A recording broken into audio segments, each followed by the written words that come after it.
Ready, Glenn? Yep. I believe so. Good evening. The hour being 7 p.m. on April 13th, 2020. I'd like to call to order the Laconia City Council meeting. And before we proceed any further, I am going to read an introduction for electronic meetings. As mayor of the Laconia City Council, due to the COVID-19 coronavirus crisis and in accordance with Governor Sununu's emergency order of number 12, pursuant to Executive Order 2020-04, this board is authorized to meet electronically. Please note that there is no physical location to observe and listen to the meeting, which was authorized pursuant to the governor's emergency order. However, in accordance with the emergency order, this is to confirm that we are, 1, providing public access to the meeting by telephone with additional access possibilities by video or other electronic means. We are utilizing the Zoom platform for this electronic meeting. All council members have the ability to communicate during this meeting through the Zoom platform, and the public has access to watch the live YouTube video at https://www.youtube.com/LaconiaNH. Listen to this meeting through dialing the following phone number: 1-646-558-8656, or participate by the Zoom app. Webinar ID 890-307-999, password 941215, or 2, providing public notice of the necessary information for accessing the meeting. We previously gave notice to the public of how to access the meeting using Zoom, and instructions are provided on the City of Laconia's website at www.laconianh.gov. 3, providing a mechanism for the public to alert the public body during the meeting if there are problems with access. If anyone has a problem, please call 524-3877, extension 249. That's 524-3877, extension 249, or email at cityclerk@laconianh.gov. And 4, adjourning the meeting if the public is unable to access the meeting. In the event the public is unable to access the meeting, we will adjourn the meeting and have it rescheduled at that time. Please note that all votes that are taken during this meeting shall be done by roll call vote. So let's start the meeting as we do traditionally with a salute to the flag. Councilor Haynes, would you be so kind as to lead us in the Pledge of Allegiance?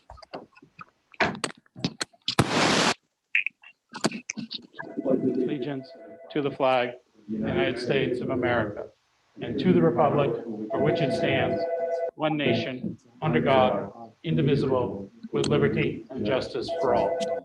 Thank you.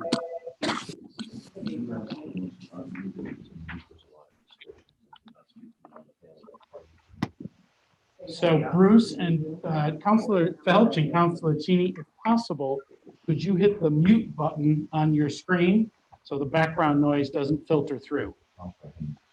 And Councilor Haynes as well.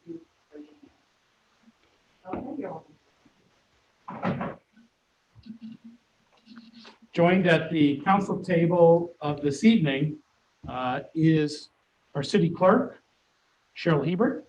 I will have her call the roll, please.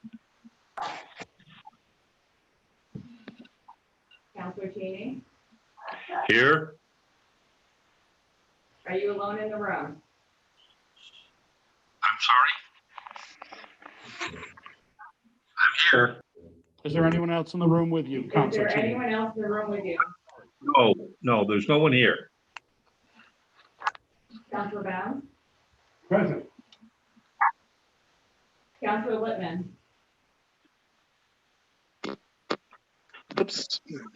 Yes, I'm here and I'm alone. Thank you. thank you. Counselor Haynes, Here. Counselor Hamel, Here, and I'm alone.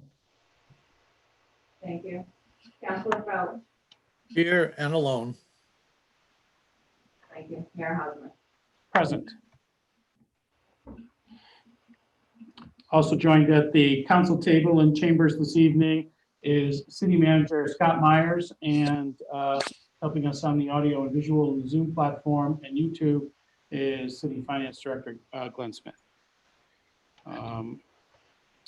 Moving along to number 7 on the agenda,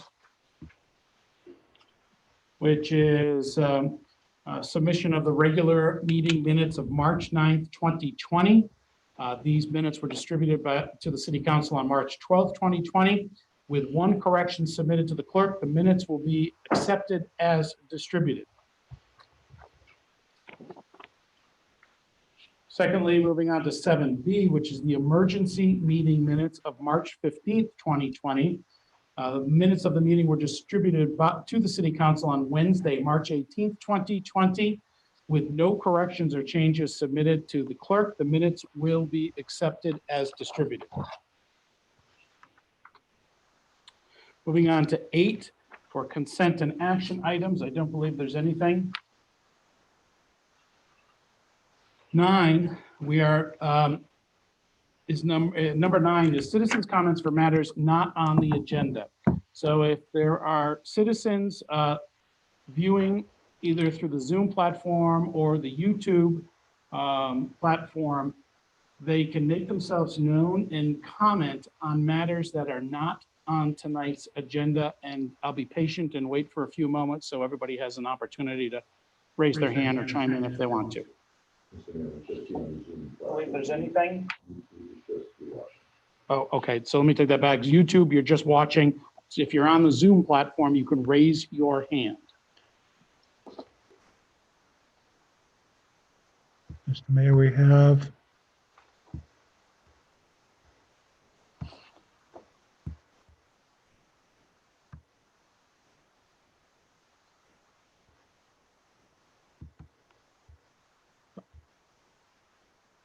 one person who has asked to speak.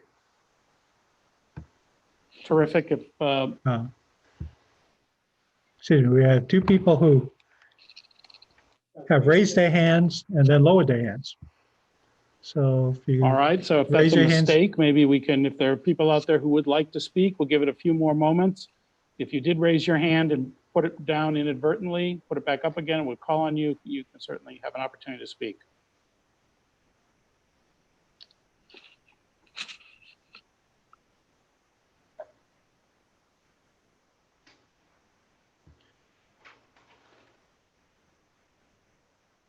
Mr. Mayor, there's forgive me, Jose de Matos, who is asking to speak. Good evening, Mr. D'Amatos. If you're there and would identify yourself, we're happy to hear your comments.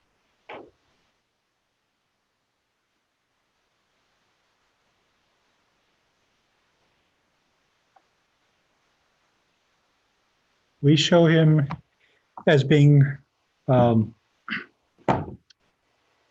unmuted here, perhaps Okay, on sorry. Mr. D'Amato's side. Oh, there he goes. Okay, Jose DeMatos, 1192 Weirs Boulevard. Just like to ask the council to please be very cognizant of the financial times that we are in right now. City revenues from taxes are going to be drastically reduced. The rooms and meals tax money is going to be down tremendously. Gas tax revenue is going to be down tremendously. And I ask you to keep consideration for property tax relief. It's going to be very, very difficult in 2020 for many, many businesses and residents of this city. So I ask you to please, as you do your deliberations on the budget and spending, that you keep it in mind, because it's a great opportunity as you're deciding the budget and working on it between now and the end of July. Thank you. Thank you, Mr. D'Amatos. Do we have anyone else raising their hand? Not at this time. And I will just say for information, there are 34 attendees participating in this meeting. Mr. D'Amato's hand is still raised. I'm not sure if he has a follow-up. I will unmute him again. Oh, no, his hand is lowered. Excuse me. So there are no other hands raised at this time. Just a question. This is regards to appointments. When do I read it? You can do that when you can just do it for informational purposes if you want right now. You do what? You can just, it's for, more for informational purposes. Okay. So whenever you'd like to, if you'd like to. Sure. Okay, so that concludes number 9 on the agenda. I would also like to read something here for informational purposes. Those of you who were either in attendance or were interviewed for one of the open board seats in the city. Because of the situation we find ourselves in, we are going to follow along this route. Per legal counsel, RSA 673:5 states that all land use board members can remain in office after their terms have expired until they are reappointed or someone is named to fill their position. In addition, for non-land use boards, City Code Section 5-20B states that all appointments to boards, commissions, and committees shall be until a successor has been appointed and qualified. So it's not that we've forgotten about the interviews and those of you who raised your hand, but we will be getting to them as soon as we can. Not tonight, though. So there'll be no further interviews or no nominations or appointments. No public hearings this evening. There will be presentations. Mr. Myers, I see that 14A budget presentation. That's not, I mean, that's not something we're working on tonight. Is that just a placeholder? No, it is for. It is for tonight. Oh, I missed that. Okay. So under 14A, we're ready for the budget presentation. Thank you. Okay, I'm going to give Glenn a second to be able to load a PowerPoint up onto your screens that you should all be able to see. There we go. And folks at home can see it as well, Glenn? Yes. Perfect. Okay. So, presenting the budget this evening, just going to go through a very high level of what's contained in it. And it is posted to the city website tonight, so folks can go on to the city website underneath the finance page under city operations, and then click on the budget tab that's there, and it'll bring you to this proposed budget. Following up on the comments that were made by our speaker during the citizens' comments, because of the COVID-19, this document, this budget, will be more of a work in progress than anything that I presented in my time here in the city. And that's because there are so many unknowns and tied into motor vehicle registrations, rooms and meals tax, the gas tax money, which just comes to the city on an annual basis. We also have some of the revenue sharing that was included in the 2-year budget. So there are many unknowns right now. And while we have federal stimulus dollars that are coming to the state, the governor and or the fiscal committee out of the legislature is just getting those dollars and understanding some of the parameters and what they can be used for, and guidance is still coming on that. So we don't have a lot of information at this point. There is some stimulus dollars that are coming directly to communities, some on the school side, some on the municipal side.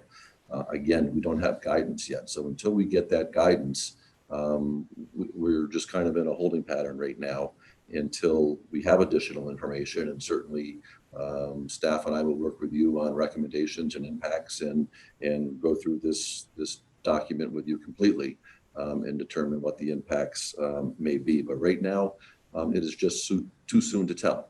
And this budget document was about probably somewhere between 95 and 98% complete 2 weeks ago when the world turned upside down for many people, and we understand that.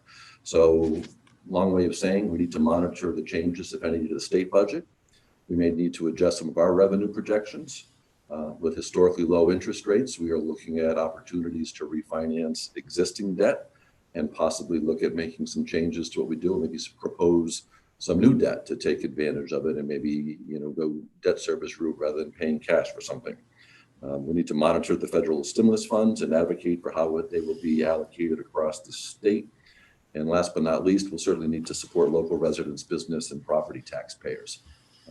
But I at least wanted to present this document to you tonight as a starting point, but knowing that there will be a lot of work to do. So as the budgets do every year, this budget contains revenue projections, city appropriations, school department appropriations. We have the state property tax assessment, otherwise known as the state education tax, and we also have the Belknap County tax assessment.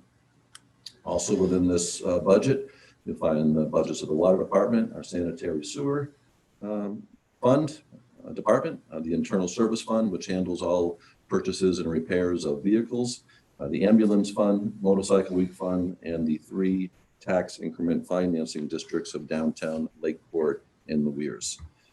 This budget, as it sits before you today, prioritizes public safety, education, the maintenance of our infrastructure, so our roads, bridges, our buildings, our water and sewer services, and a big component of what's new in the budget this year relates to the Colonial Theater on a couple of fronts, and I'll touch base more on that in a minute. This is a tax cap compliant budget, and the tax cap is comprised of 2 components. The first one being inflation for the prior 12 months of calendar year 2019, which came in at 1.8%. And the second component is the value of new building permits, new construction coming online through the permits that run on the state assessing year from April 1st to March 31st. That number this year is at $17.4 million. So again, this is a tax cap compliant budget. Complies with the language in our charter. And the proposed increase, again, as this starting point is 37 cents or 1.8% is where we are starting from. By function, you can see the city was allowed to increase under the parameters I just outlined by a little under $468,000. On the school side, $648,000, and the county about $74,000.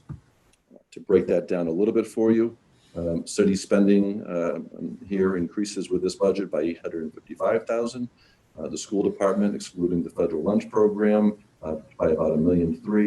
The Belknap County tax assessment remains level, and we're looking to increase non-property tax revenues by $375,000.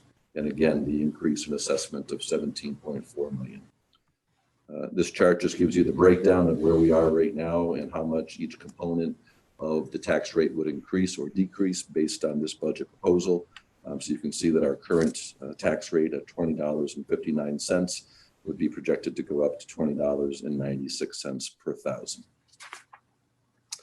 What's driving this budget? Again, wages. So this budget is based on collective bargaining agreements that we have for those folks who are covered by them, for any cost of living adjustments or steps that someone may be entitled to. We have our health insurance increase that this year was about 7 1/3%. New Hampshire retirement system is a big component of the budget. There is no increase in the rates for the four various user groups within the city and the school, but any increases in the retirement system contribution are merely a factor of payroll. As authorized by the council, we have additional funding in here for the city's portion of 2 additional police officers, with the remainder to be funded through a grant that's applied for.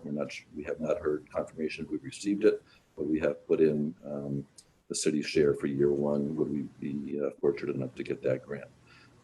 There are significant projects funded through capital within this budget.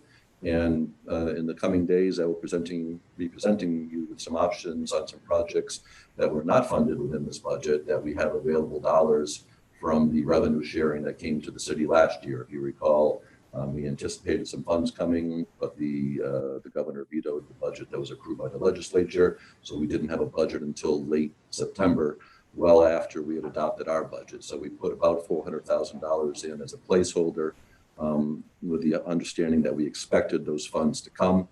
They did materialize, so they've been sitting in a contingency account. They were not built into last year's operating budget. So there's certainly an opportunity to fund some projects between now and June 30th and not build those into the operating budget. But as some of you have heard me say before, do one and off type of expenditures, and typically that will be in capital projects. So that'll be kind of the sister document that I'll be bringing along to you as well. And then the Colonial Theater, various components is included in this budget. We have our lease payment for the property to Belknap EDC. It's a 6 months of the lease is built in here because we're expecting to take over the building as of January 1. We have the debt service for the bond that we issued last year. So that full amount of debt service is included in this budget. And again, we have 6 months of operational cost, heating, lighting, internet, cleaning service, those basic things of making the building operational. So all of those components are new dollars in this budget to support the Colonial. A quick rundown on revenues, not a whole lot of changes. And again, rooms and meals, highway block grant, revenue sharing, those are things we need to pay attention to as to what's happening on the state level and whether we can anticipate receiving the funds in the amounts that we expect, or will there be adjustments to them. And again, motor vehicle registrations showing a small increase. We're seeing a little bit of a decrease under miscellaneous revenues. And that's basically because we have ended the agreement with Belmont for the shared fire services. And if you recall, in last year's budget, we again had put some parking revenue in as a placeholder in case we did something with the paid parking system in the downtown. And since we didn't do that, and there's been agreement that we're not looking to implement any kind of a paid parking program, we backed those revenues off. On the expense side, we had budgeted a similar amount in revenue last year to pay for some type of a parking enforcement person. And again, those funds were not expended as we did not go to that program and receive the revenue. The use of fund balance, we continue to try to whittle that down a little bit every year. So there's a reduction in 50,000 in use of fund balance. So we would be down to 720,000. This keeps us on a slow but steady path of reducing our dependency on fund balance as budgets get tighter.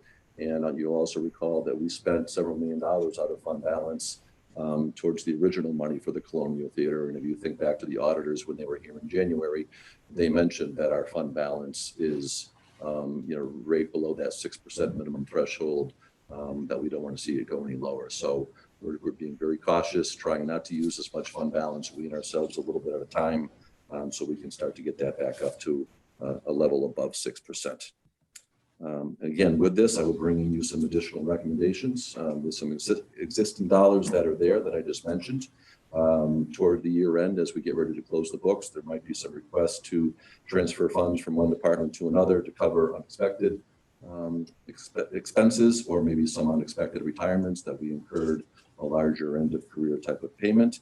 There'll be some routine carry forwards. Those are typically in the areas of capital or services that we just haven't quite contracted yet, but we still need the dollars and we want to carry them forward past June 30th so we can utilize them after July 1. And then also allocating funds from the contingency account, which I mentioned. So again, the complete budget document on the city's website under the finance page and under the budget tab. And we will have print copies of the budget available, one in the clerk's office, one in the library. We anticipate having hard copies ready to go by the middle of this week. It's been a little challenging with a lot of people working remotely and trying to put the pieces together and a lot of these nuances. So hard copies for all of you will be available. And if somebody needs to access the copy of the budget book, we can make arrangements to loan it out to someone either through the library or through the city clerk's office. We can just call there and we can make that happen. So we'll be working on a schedule. I'll be working on one with the mayor. I think part of the feeling is hopefully we would be at some point, hopefully in the not too distant future, back to a more normal meeting procedure than doing something video. So we may look to delay some of the presentations a little bit until we see what may transpire. It'll be a lot easier to do that live and with people and department heads here in the room than to try to do it telephonically or through video. So that's where we're at right now. Certainly want to thank the school department, the school administration, the school board, the department heads for all the work that they've gone in. We value the input from residents, from obviously all of you, and we look to fine tune this with your guidance and your initiatives. And hopefully, as we learn more information about how these various stimulus programs and or changes in the state revenue sharing may come in. And I'd be remiss if I didn't specifically thank Glenn Smith for him compiling all of this while all departments work on their individual budgets. Glenn pulls everything together, sorts out the numbers, gets everything to tie in, handles my annoying questions or challenging questions sometimes as to why are we doing it this way or that way. And sometimes he comes around to my way of thinking and sometimes not, but we've got a good document for you. And that's a look at the budget at a quick overview. Thank you, Scott. So,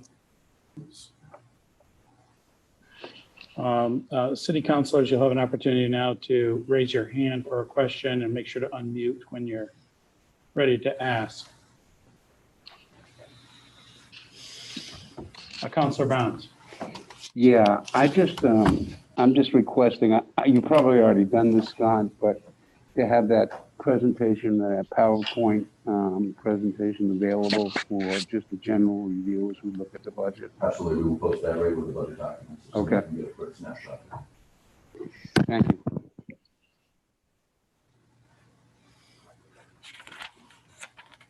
Anyone else? Councilor Haynes, any questions? No. Councilor Hamel. You're on mute. I am.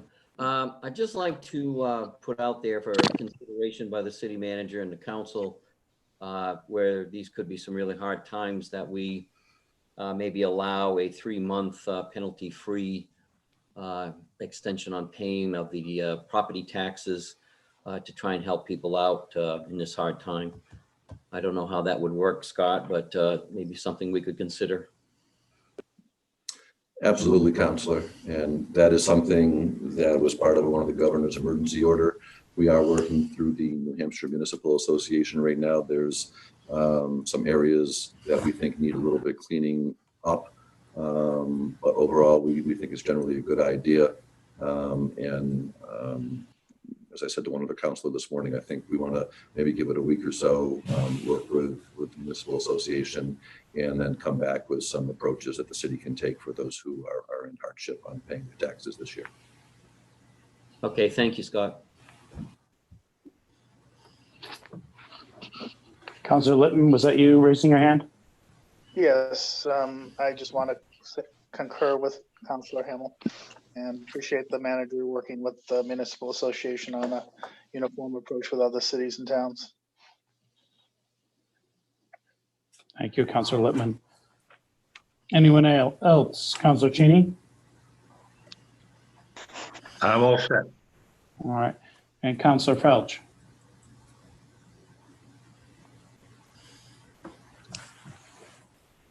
Councilor Felch here. Oh, there you go. Yeah, all set. Okay.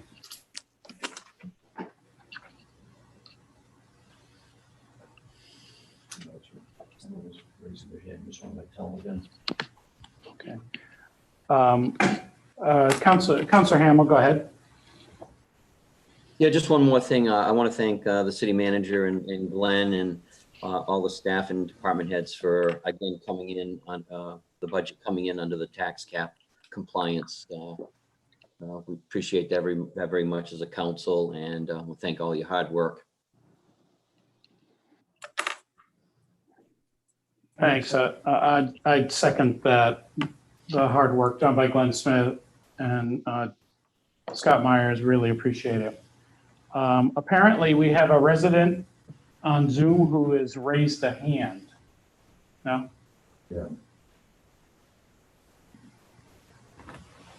I think the intent was that this wasn't, public had an opportunity, they've had one more opportunity coming up, I haven't been on the agenda, so that might be the appropriate time to be Okay. taking that call. We just want to let them know that. And that person who did raise her hand earlier, there'll be another opportunity to speak for on items that are currently on the agenda. So make sure to raise your hand there, and we'll make sure that you have an opportunity to speak. And we'll move on to number 15, which is the, no, we won't. We are going to hear from Councilor Bounds.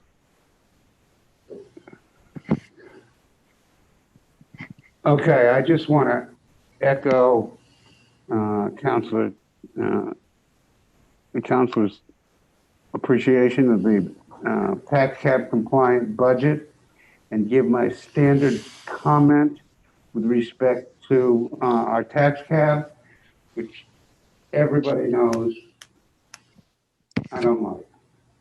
So yeah, I want, because of these tough times and because of speculative revenue projections, speculative outgoing projections, we better be thinking about what it is we may have to do in order to meet our budgetary needs. Just a comment, and I'll leave it at that. Thank you. Thank you, Counselor Bounds. Moving along to the mayor's report, and I would beg your indulgence as it's been a busy couple of weeks here, and I just want to make sure to cover a couple of things. First item, because I know I'll forget it if I put it off till later. I was reminded by the city manager tonight that the 2020 United States Census is out and ready for everyone in the city to fill out. It's critically important to fill that out. Right now, apparently, we're running at about 35% of the forms that were sent out. 35% of the city has responded to this. Most cities in the state of New Hampshire are somewhere between 45 and 50% of the population have responded. So it's my little encouragement to even our fellow counselors here to encourage people, encourage your constituents to fill that out.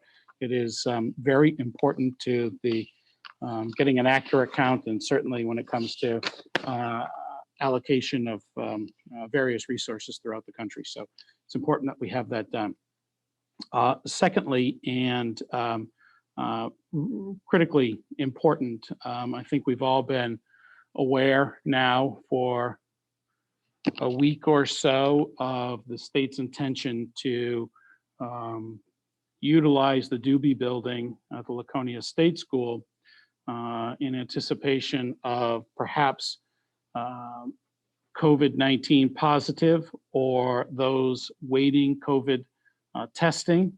People who are homeless would be taking up a quarantine period in the Doobie Building.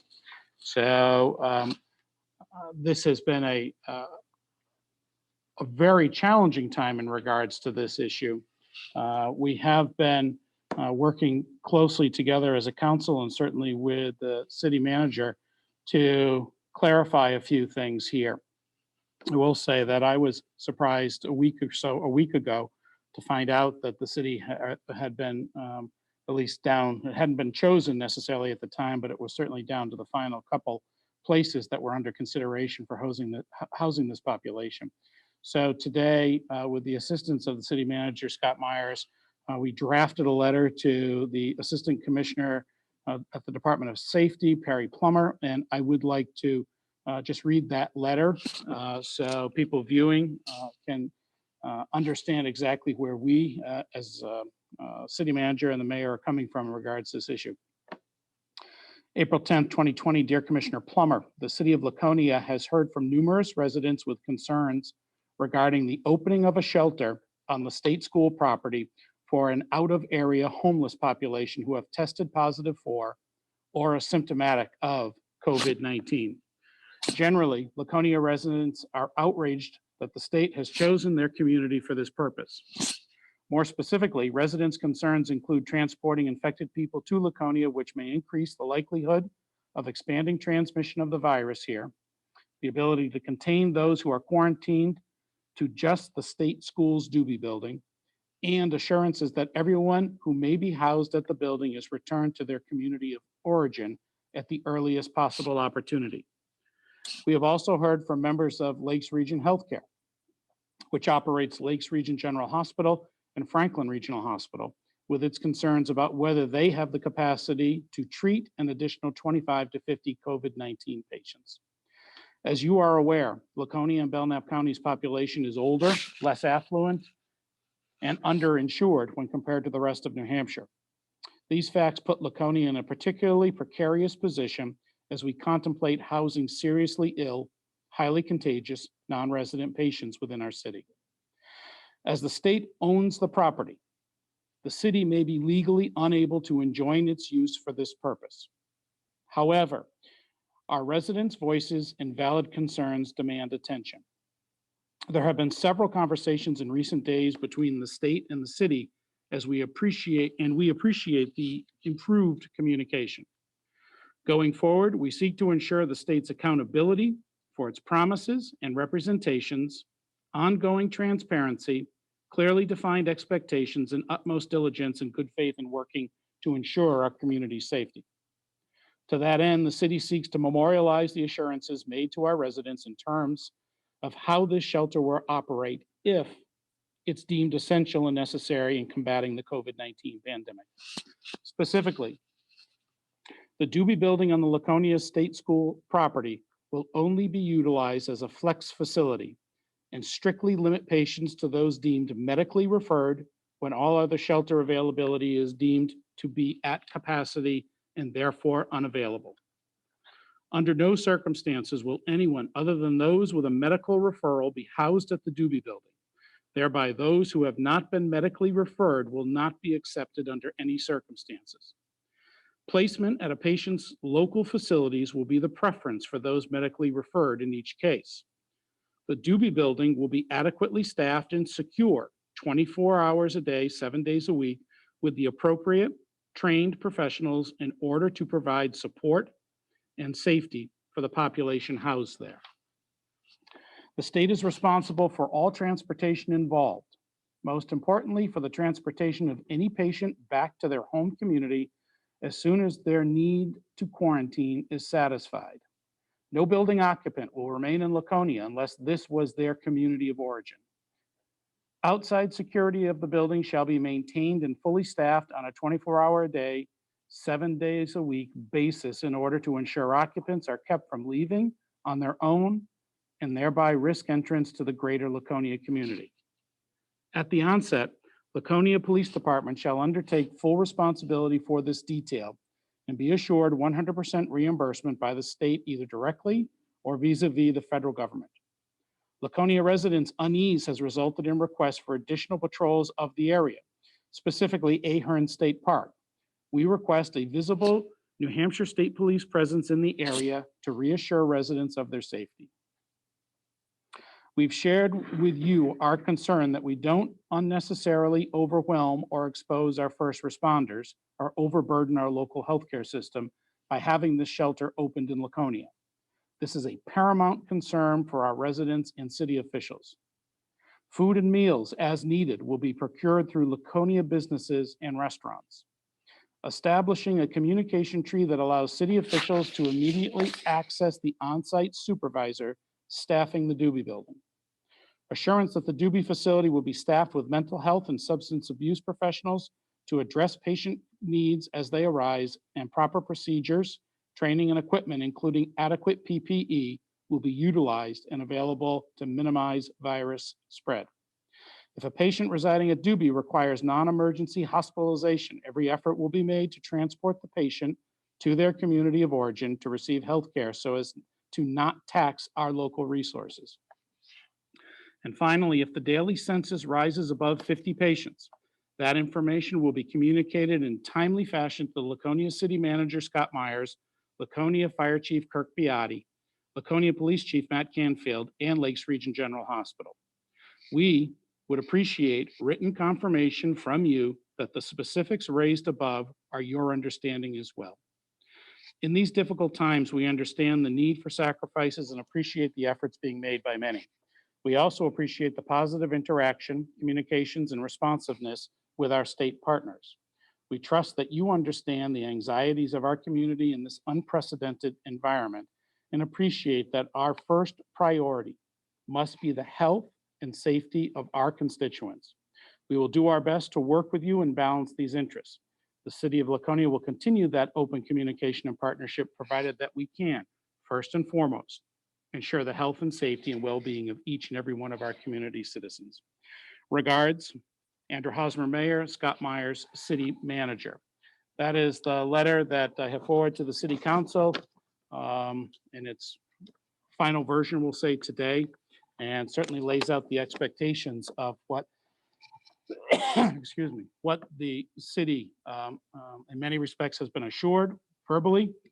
I have no reason to doubt the word of people who have made these assurances, and no, by no means, but I do think it's in the best interest of the city to get something in writing, so we are all we all know what each other's expectations are. And I don't, in writing this letter, I just want to make it clear. We all have empathy and compassion for those who are homeless, sick, and struggling with substance use disorder or mental illness. Certainly prevailing over COVID-19 requires social distancing, limiting people's movement, quarantining, and testing and tracking. We're all required to pitch in a little bit here.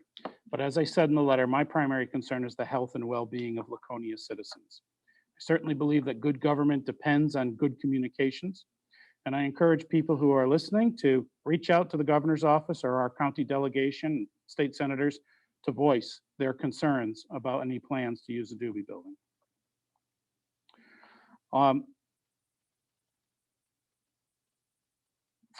And just concluding on that particular issue, I think we've all been required to live differently over the last 30 days.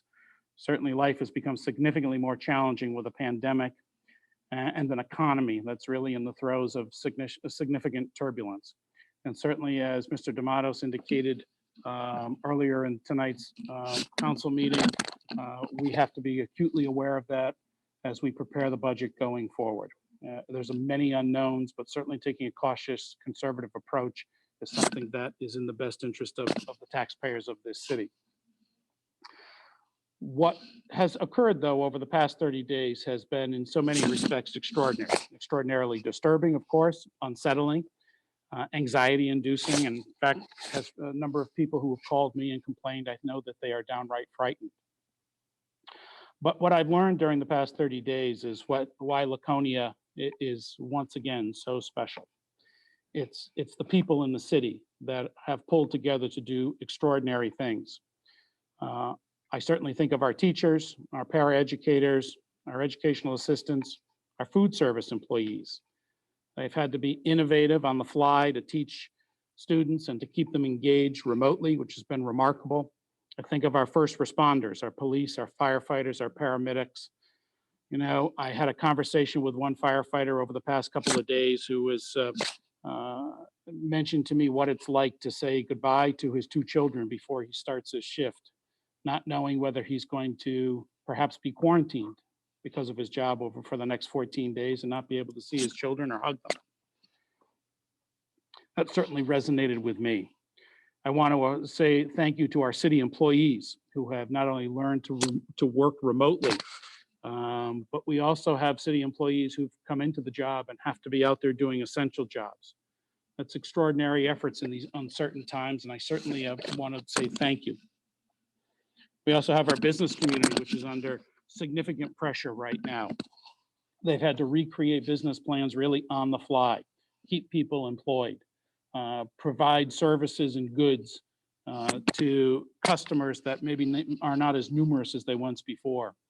Thank you for your efforts. I also want to, and last but not least, I want to think about our nonprofits who have come together in this city during this extraordinary time. In particular, a group that I've been very proudly involved with for a number of years is Got Lunch Laconia. And I want to thank Councilor Felch, who he and I have worked with Got Lunch. He a lot longer than I have, but we've crossed paths over the years. Certainly been working up at Woodland Heights over the past couple of weeks as the Got Lunch volunteers prepare food bags and delivery for hundreds of people in this city on a Friday, so families and kids don't go hungry over the weekend. You know, it's an extraordinary effort by committed people that has been heartwarming, uplifting, and just reminded me how special a place Laconia is. We're doing a lot of the work up at the Woodland Heights, and filling up bags. And I'm there to watch Tim Goosens and his staff get lunches and meals ready for school meals that go out on the buses and are delivered. On the wall at Woodland Heights, there's a quote. It says, "The distance between your dreams and reality is called action." Our reality right now is certainly stark. It's daunting. We dream of returning to school or seeing our kids go to school. We dream of returning to our churches, to our restaurants, to the beach. We dream of embracing our friends and our family. I'm proud and optimistic that the actions being taken now by the citizens of Laconia will eventually bridge the distance between our dreams and our current reality. It's an honor to sit here as the mayor of this city, and it's an honor to interact with the residents and citizens of this city as we take on certainly the biggest challenge of my lifetime. So thank you for your efforts. Thank you for your commitment. Thank you for your contributions of time, hard work, and money to these organizations. Thank you to all of our city employees who are persevering through these most challenging of times. That would conclude my mayor's report this evening. I guess I did want to follow up because I just, for those of you viewing, I want to thank my friends at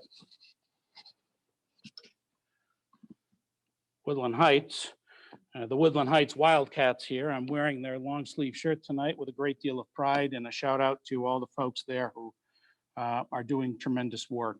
Thank you. I appreciate the t-shirt as well. So let's move along to number 16, which is committee reports. Are there any committee reports this evening?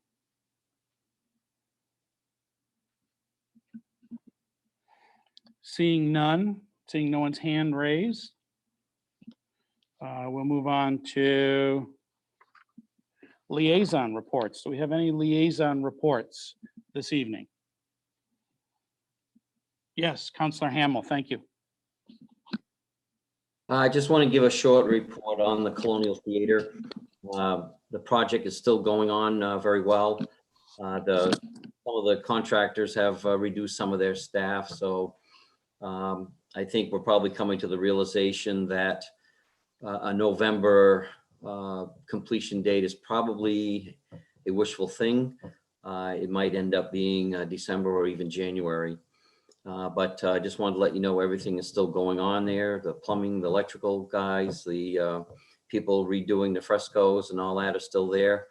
Also, for if people want to know, at least right now it's still scheduled, is that the marquee sign tomorrow should be coming down. The knife part along the building will be removed and taken to Concord, and the bottom part of the marquee, the three sides, will be removed. And that will be taken to Concord, and those will be completely rebuilt. They won't be reusing those. And then the framework that's left will be refurbished on site. And then it will be raised once everything comes back. It's got to be put up higher. So I just wanted to let you know things are still going, and it's amazing what they're doing in there. Thank you.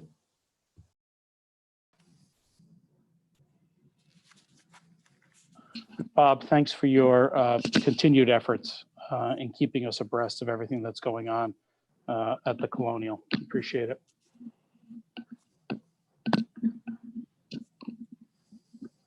Yes, Councilor Felch.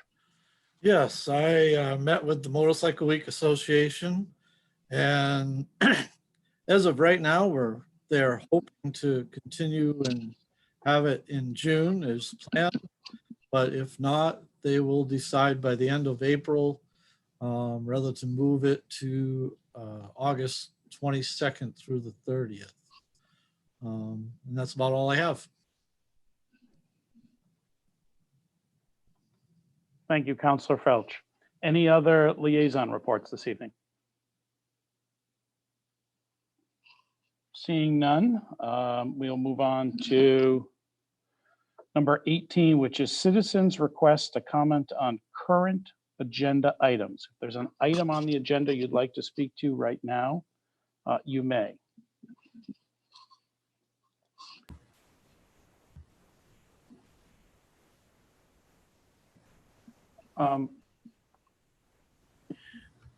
No hands raised at this point. Okay. Scott, I believe Charlie is there to talk about the dive. Should he do it now or should we wait until it's up? Okay. So I know there are a couple of people who wanted to speak about item 20C, which is the dive, proposed dock expansion. Would be the appropriate time to speak.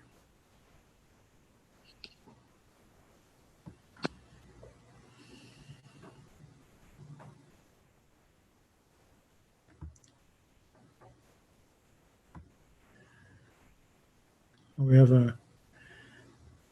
a couple of people have raised their hands. The first one is somebody identified as Mike.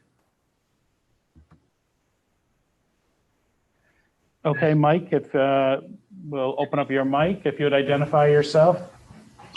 Hi, my name is Mike Kowalski. I'm from Rhode Island, Coventry, Rhode Island. I've been going up to Laconia for the past 12 years with my father. And we came up for the first time to the dive this year. And the owners of the dive opened their arms, you know, like family. They were awesome people, and they were very respectful. They were honest. They were, you know, I can't describe it even more than they were just, it was like family. And you know, it's a shame that people have to go against what they're all about. And I really wish that you guys would look at this and advise them into the right way, because Jamie and Betsy are amazing people. And I hope you look at this in a different way. I'm sorry, Mike, are you a customer or a vendor?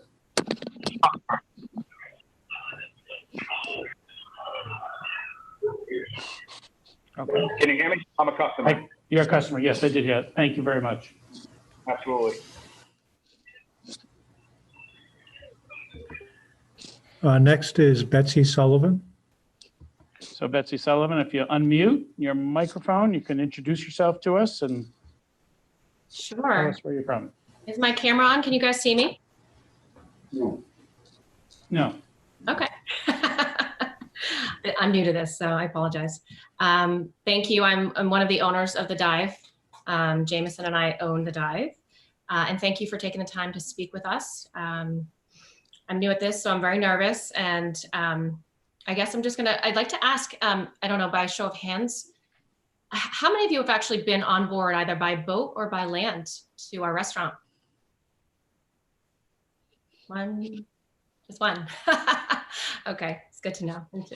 All right, so we've been open 1.5 seasons.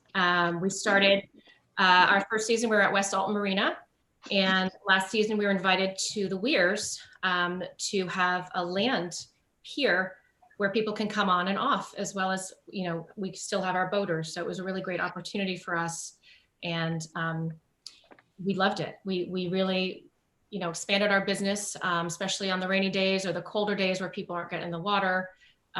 We have a huge amount of supporters that have really rallied around us. And, you know, unfortunately, I feel like we faced a lot of controversy since opening, but, you know, we are a small family business. We're a blended family. Jamie and I have 6 kids between us. 4 of them work on our boat. And we spend, you know, upwards of 60 to 80 hours a week in the summer. We're just seasonal business. So it's been a really tough road for us, but the beauty of the dive is our organic following that has just been amazing. Our supporters are over, you know, we have over 8,000 followers on Facebook. We have 2,700 people that signed our petition in under 24 hours for us to stay in the Weirs, that we were a welcome addition to the Weirs, another restaurant to go to. So it's been a wonderful thing for us as a family and for our extended family now, because the dive is to us is this large family. And actually Mike just said exactly how we feel. It is a family event, and every time people come on board, we make sure to make everyone feel like family. It is a restaurant. I know there's a lot of hearsay and things out there, and we're here to straighten that out and answer any questions that people have, but we are a restaurant. We were voted number 6 actually this past spring as one of the best restaurants in New Hampshire, for the view, for the food, for the atmosphere. We're just, it's a very laid back, for those of you that have not been on it, it is, sectional couches, and we have palm trees, and we have ambient music playing. We have a full menu, and lots of fireplaces for when it's chilly at night. So, we try our best to make sure people are comfortable and happy. And with that, we have over 50 employees, sometimes more, depending on the peak season. We've had about 60 employees, and they're all locals, or, within, half an hour of driving distance around the lake. So we do give back. Our demographic is really kind of a 40 to 7-year-old crowd. It's not a rowdy crowd. Again, there's a lot of misconceptions about the dive. So we definitely are a fun place to be, family friendly, and it's not a club or a party zone. We try to make sure that everyone is included, and we want to make sure that people are waited on and treated like family at all points. Betsy, excuse me, this is Mayor Hosmer. Can you explain, for those who don't understand, what the dive is? What's your business? What is your business? How do you conduct your business on any given day? Of course. We are a floating barge, and it's a restaurant. It's 2 levels, where, our hours are generally 11 a.m. to 11 p.m., lunch and dinner. And when it gets nice out, we actually go out to the sandbars, and we anchor at the sandbars. It's not really anchoring. We spot at the sandbars as a boater destination on the sandbars. And that's kind of how we started and came to be. But we've also, we've expanded once we got the land restaurant, where people could come on and off. We also started doing more cruises at night. We did a lot of fireworks cruises. We did karaoke cruises where we would leave the dock. We did a couple brunch cruises on a Sunday. And we only hold about 70 people on board, or it gets too crowded, and we like people to be comfortable. So it's not even a large venue. It's about 70 to 75 seats is comfortable. And it's just a restaurant. And so can you talk about the proposal that you have in front of the city council now? Yes, of course. Do you want me to go line by line, or do you want me to kind of do a general overview?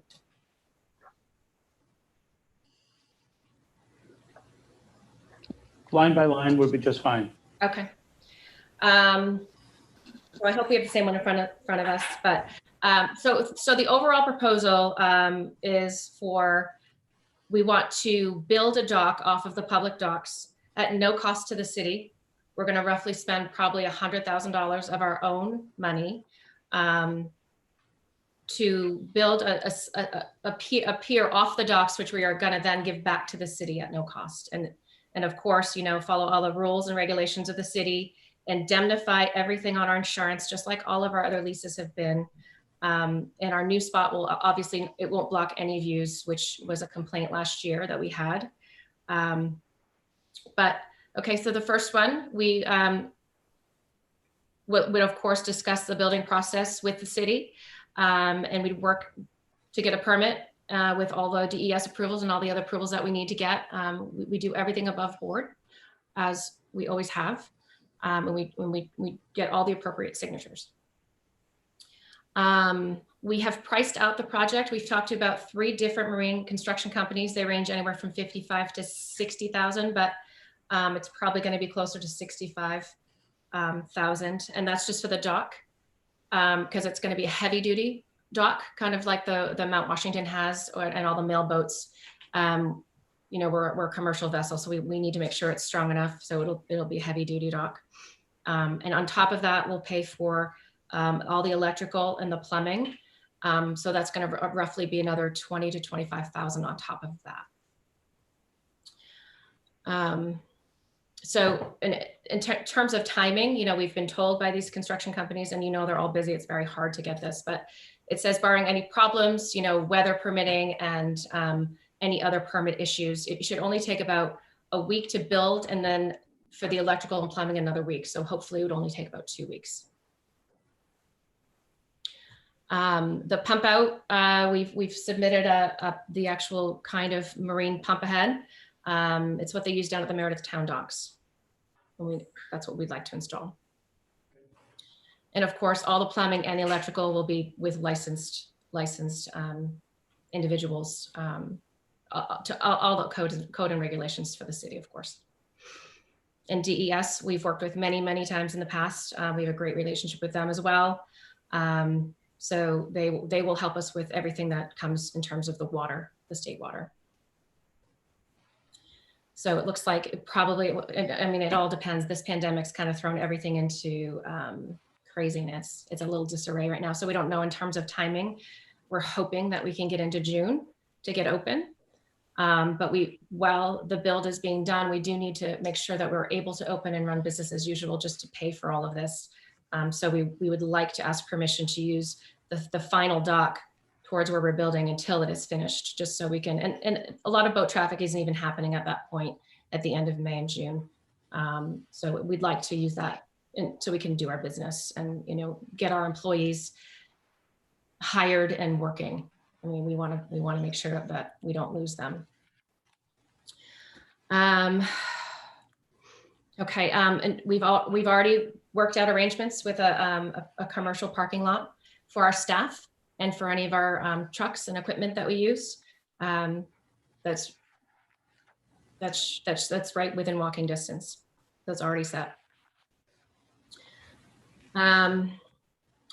So we'd like to, of course, with our lawyers and the city lawyers, we work out a lease agreement for the seasonal dock lease for May through October with a long-term agreement, 10 years with 2 5-year options. And we'd love to donate it and present it to the city with a grand opening event with the city council and other invitees, possibly do a cruise or something fun. We can give back that way. So again, this is Mayor Hosmer. This proposal is to build out a dock. Yes. Put the electrical in, put the plumbing in, make sure it's compliant with DES. And then rent the dock so you can have the dive, which is your barge there. In the anticipation, at some point, the dock you build will be turned over to the city of Laconia. Correct. Yes, sir. Okay. All right.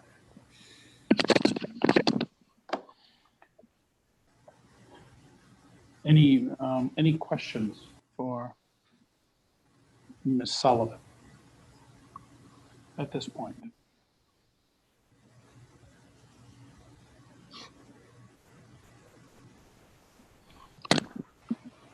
Okay, it looks like hold on 1 second. Councilor Hamel. Thank you, Mayor. One of the questions I do have, they want to lease a dock for $250 a month. Obviously, that price is very low. When an individual boat wants to rent a dock somewhere, it's like $3,000-4,000 for the season. So, you know, I think that price is pretty low as far as the dock rental would go. So that would be one contention.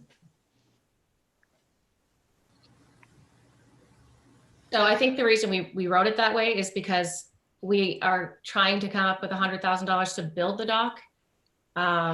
We obviously don't have a lot of money. We've invested everything, including our retirement plans, into this business.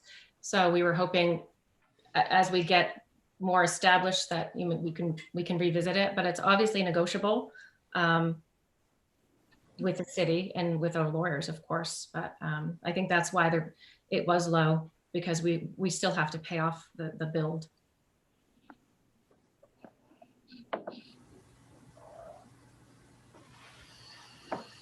Any other questions of Ms. Sullivan at this point? Seeing none, unless you have something else you'd like to share with us.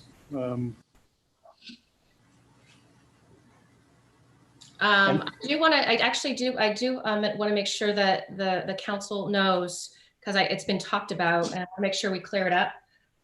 There was a couple people that have rented the docks. The precedent was set twice, actually. The Queen of Winnipesaukee, the Tanners, who we talked to, Teresa, from 1981 to 1995, they rented from the city for the Queen of Winnipesaukee. And then Stuart Gardner from 95 to 98 also rented from that dock. And on top of that, Shamrock Cruise Lines, I don't know if you've heard of that, but they were owned by Patrick's Pub, and they were at the other end of the pier, but also rented from 91 to 93. And we do know that one because Jamie's father used to drive for the cruise lines, and that's kind of how this dream came to be for us, because he saw his father doing it and he wanted to do something similar. But the precedent has been set, and people said that no one's ever rented from the public docks before, so that is incorrect. Okay, thank you. Any questions? Councilor Littman.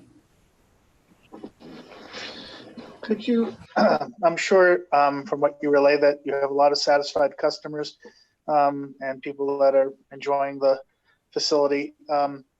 I've taken a number of calls over the last summer in particular about the noise issues that happen, that there are people that have lived there for a long time, that the nature of their environment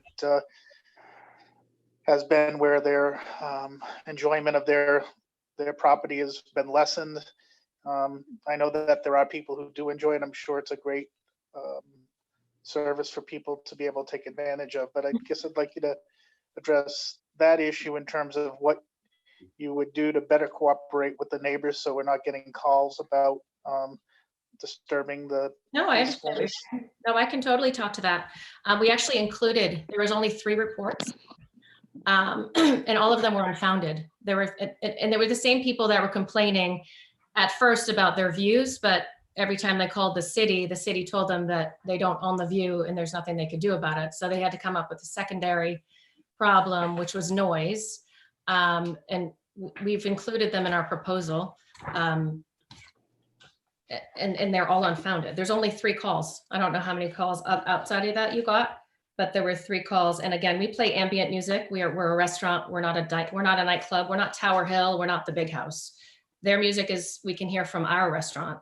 But I mean, the police reports show, they show they were unfounded. And now we're moving, so we're going to be out of their view and out of their earshot. So I think it's a win for everybody, and it's a great solution to that problem of their view. I guess another issue in terms of, I'm not sure I share the same perspective on what you just relayed, but I appreciate your perspective nonetheless. The other issue that's out there is litigation. I'm not looking to speak to that, but there's currently litigation against the city. What is your posture on that? Well, we did it to protect ourselves, and you know, it all depends on how everything goes, and it's most likely going to go away. Well, I guess usually litigation comes to when you can't work out something reasonably. I guess my concern is why it takes litigation to work out something reasonably, and why you would approach us. I understand why you would approach us from a business standpoint, but why wouldn't you try to work out the contentious issues without attorneys to, is I guess my fundamental question. Why does it take that? We did try. It was East Coast Flatcraft that had the cease and desist on them. And we did fight it because it's our business. So it was unfounded. The city called and apologized to us about it. But we were put in a really bad situation, and it really hurt our business for no reason.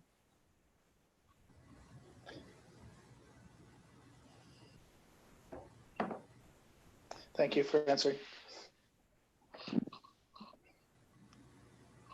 Okay, any other questions for Ms. Sullivan? Seeing none, unless there's anything else you'd like to add, Ms. Sullivan? Thank you. No, I'm available if anyone comes up with questions after. Terrific. So we've got 4 other people waiting to speak. The first one is Stephen Guston. Mr. Guston, we're ready for you. If Hello, can you hear me okay? we can. Well, good evening, gentlemen. Thanks. So let me chime in here. So my name is Steve Guston. I'm a resident of New Hampshire. I live in Pembroke, New Hampshire, but I also have a seasonal residence in the city of Laconia and on the lake. And I had an opportunity to spend some time over the last couple of years getting to meet and know Jamie and Betsy and spend some time on the dive. Figured I should share my perspective on kind of how I see it, not only for them as business owners and kind of what all the heart and soul that they've poured into the business, but at the same time, what my perspective is. I am a businessman, have operated some large businesses throughout the Northeast over the last 15, 20 years. And I think from my perspective, when I go down to the Weirs area and what attracts me to that area, myself and my family, my wife and my kids, you know, the dive became a unique new business that in my perception kind of changes the landscape of the business front in a really positive manner for the Weirs area. You know, I've spent many years going on the Mount Washington and going on the train rides and doing those things, which my family still loves to do today. But when the dive kind of got put in place there, it also brought in additional trips for me and additional revenue that I spend in that local area. Now, the destination may not have been some of the arcades or something like that, but what did draw me in was the dive. And over the last year and a half, not only has it driven myself there, but multiple of my friends from in-state and out of state would go to that area specifically for that reason, to visit and kind of show off what the dive has put together and what Jamie and Betsy have produced for a product and service for its consumers. I've been on the dive at night and during the day. And as far as noise complaints, I live seasonally across the bay in Paugus Bay, and you know, I can hear the NASBAR on any given night. And yes, that might bother some people. It doesn't, you know, bother me entirely, but I could see, you know, that is much more of a noise concern, or even boats on the lake, than I've ever heard being on the dive at any given night or during the day. So I think it's important to not look at this just as the business unit itself, but even more so in what the customer base it may bring in. And almost more importantly, I think the revenue dollars that it would pour into that area of Laconia. We know what, you know, the revenue streams that we need to have coming in the city. And I believe that this business, for me personally, and for my friends that don't frequent that area, when I've shown them this this business, they've then said, hey, you know what, I'm going to show this person and bring them back. And they don't just stay on the dive. They then go to the dive, they get hotels in the local area, they have breakfast at the local diners, they go and spend the day or spend the weekend in the area for the specific purpose of, that place was really great. I want to show it off to my friends and family, whether it's from Massachusetts, New Hampshire, Maine, etc., for that reason. And I don't know that they were doing the same thing prior to that in the time that I've spent in the Weirs area prior to that point. So I guess my point of view is not just from yeah, I'm a happy customer and I do love the dive and I've gotten to know Jamie and Betsy, but more so from a business perspective, I think it does start to, you know, bring an increase in revenue and customer base into the Weirs area that may not have been there previously. So I hope you take that in consideration as you consider what they're trying to do and what they've tried to put together. Thank you so much. You have a great night. Thank you very much, sir. Appreciate you sharing your thoughts. Next is Daniel Ashworth. Is that a Mr. or Ms.? Daniel. Daniel is Dan. my husband. This is actually Kim Ashworth. We're both here. Just wanted to, you know, speak to this in the dive. We are residents of Guilford, New Hampshire. We're right in Sanders Bay, so we're right on the water. So we obviously don't, we are out on our boat. We have a boat, so we have been to the dive both via the boat and via the land, just so that you can have an understanding of how we've gone. And actually last year, it was really nice to be able to go there at night. It definitely was a place that we would go with our neighbors and friends from Guilford when we wouldn't normally go down to the Wares Beach area, to be honest. The dive itself, it's just an awesome restaurant and business, just for you to know. And we go there for their food. Their food is absolutely delicious, and the atmosphere. It's not a bar like Big House or even Tower Hill. You know, a lot of what's attracted down at the Wares at night is the party atmosphere for the younger crowd. My husband and I are in our late 40s, early 50s.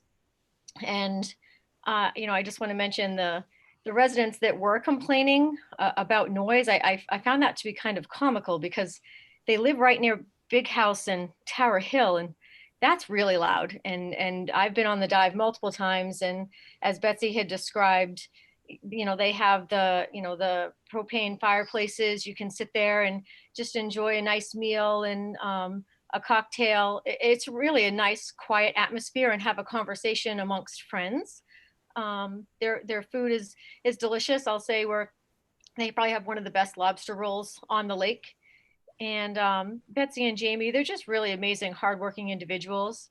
Their family restaurant, it is a family-friendly atmosphere as well, just to mention that. And it provides just another level of food and atmosphere that you wouldn't normally have it at the Wares. And I think that it would really be disappointing to see them not be allowed to stay there. And to be honest, what they're offering in terms of building and expanding the dock space there, and saying they're going to give it back to the city of Laconia, I think that's a pretty amazing gesture for them. And to be honest, the individual there that had said, I apologize. I think Mr. Hamill, if I'm saying your last name right, I understand that you're saying that the rent seems really low, but the number that they're proposing to spend for that dock, I think that it makes sense for the rent to be low, and maybe over time it could be amortized out differently. But I think it's amazing opportunity what they're saying they're going to do for the Wares, and what the Wares is today to what it could be in the future. I think it would really be a sin if this wasn't going to be allowed to continue. And if their proposal wasn't accepted, I think that you'd see a lot of really disappointed people. I just wanted to say that my husband Daniel and I, we support Betsy and Jamie and all that they're doing, and what they've created is it's just a really different atmosphere. And if you have the opportunity, if they're allowed to come back and to do it, I definitely would recommend that you all go on board there and attend it and see what it's all about, because it's a really unique experience. Thank you for your time. Thank you. Next is the dive.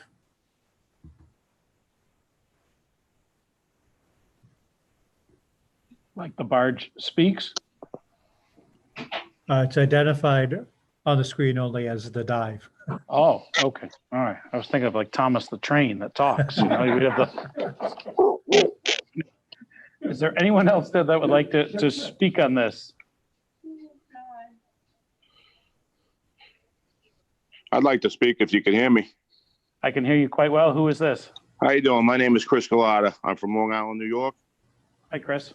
How are you gentlemen doing? Everything okay? Everything's great. It's groovy. Okay. Listen, we come up every year, and we got to know Jamie and Betsy last year. They're super nice people. The atmosphere on the place is unbelievable. It's low key. It's quiet. It's not that loud. I come up every year with friends and family on our motorcycles. We come to have a nice time, go out to eat. I just like to see them get treated fairly, like they should be, and I'd also like to make this a family thing for my kids when my kids get older, but for their generations and their families to come down and enjoy New Hampshire. It's a very beautiful place you have there. They're great people. They treated me and my wife like family. I just like to see them get treated fairly. And if you've never been to their place, you should really go and see it. It's a great place, great meals, great fun. And you know, and really that's about it. You know what I mean? I plan on keep coming down to you guys' place and enjoying ourselves. And, you know, it's a great vacation, great time. And like I said, you know, like to just see them get treated fairly. That's all. Thank you very much Hey, for gentlemen. sharing your thoughts. Okay. Have a nice night. Thank you. Okay. Next is Tim Moore. Mr. Moore?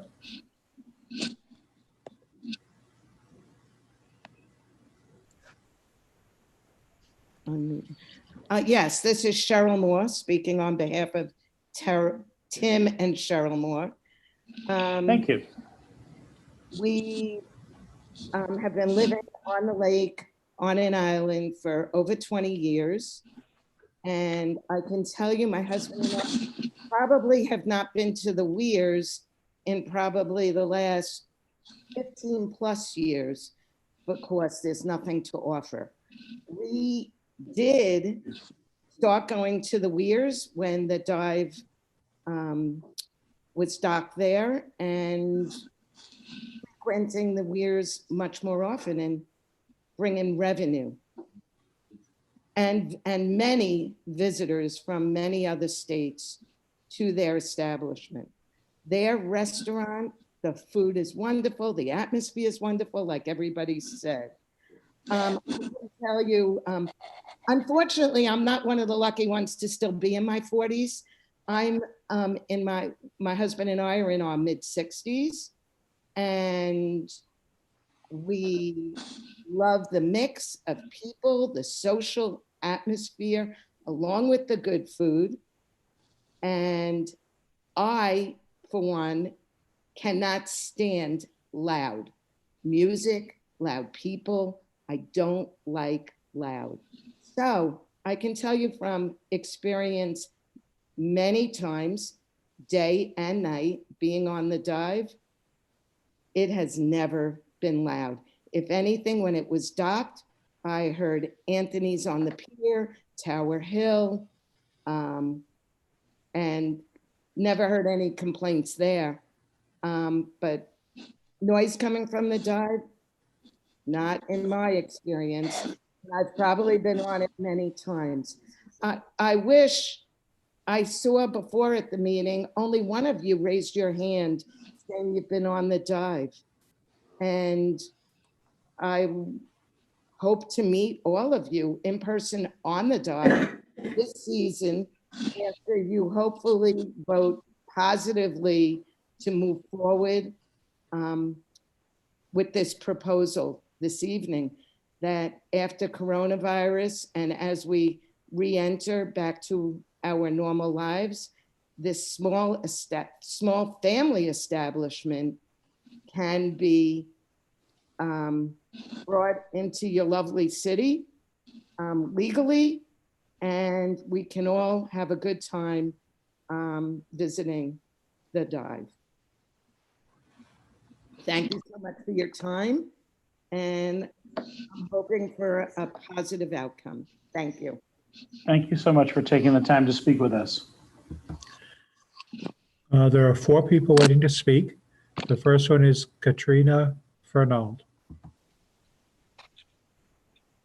Hello, Katrina, you there? I feel like a radio talk show host. People should be saying first time, long time. So we got a duo here. We got Katrina Fernald and Ted Fernald here. Bottom line is, you know, for the dive, we've really become close with Jamie and Betsy over the years. But if it wasn't for the dive, we probably never would have met them. At the end of the day, I personally have been going to Lake Winnipesaukee for 40 years. I've never, ever seen anything like what Jamie and Betsy has brought to the lake.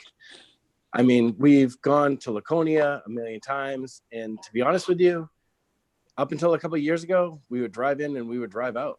That is the classiest establishment on the water down there. It's so And fun.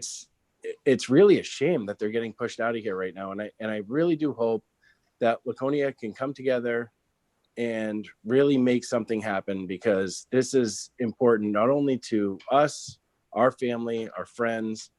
It's Everyone we know. it really is something. Lakeway. It's a standard to be set for Laconia. And I'm not going to chew your ear all night, and I'm not going to talk about all the reasons why, but if any of you have been on their establishment, then you'd understand why. And if you haven't, then you should before you make a decision.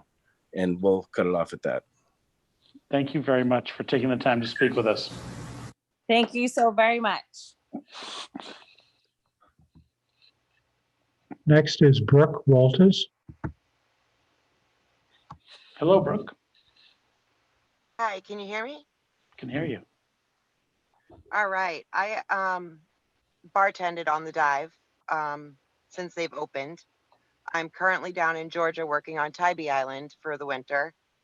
And when I tell people that, you know, my regular home is Lake Winnipesaukee, I've had many people down here say, wow, have you heard of that boat, the Dive? So it's getting quite a name for itself. Having worked on there, I can tell you, I've worked at a lot of places and have no voice the next day because of noise. And you don't even have to raise your voice or try to hear people to get their orders on this boat. The food is amazing. The people are amazing. It's a huge family and it just keeps growing and growing. People are coming specifically to go on that boat and say they've been there. That's really all I need to say. It's a great place. Thank you for taking the time to let us know your thoughts. Thank you. Next is Kevin.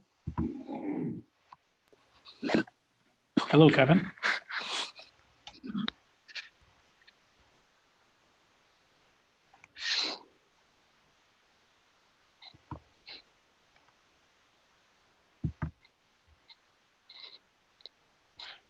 Kevin does.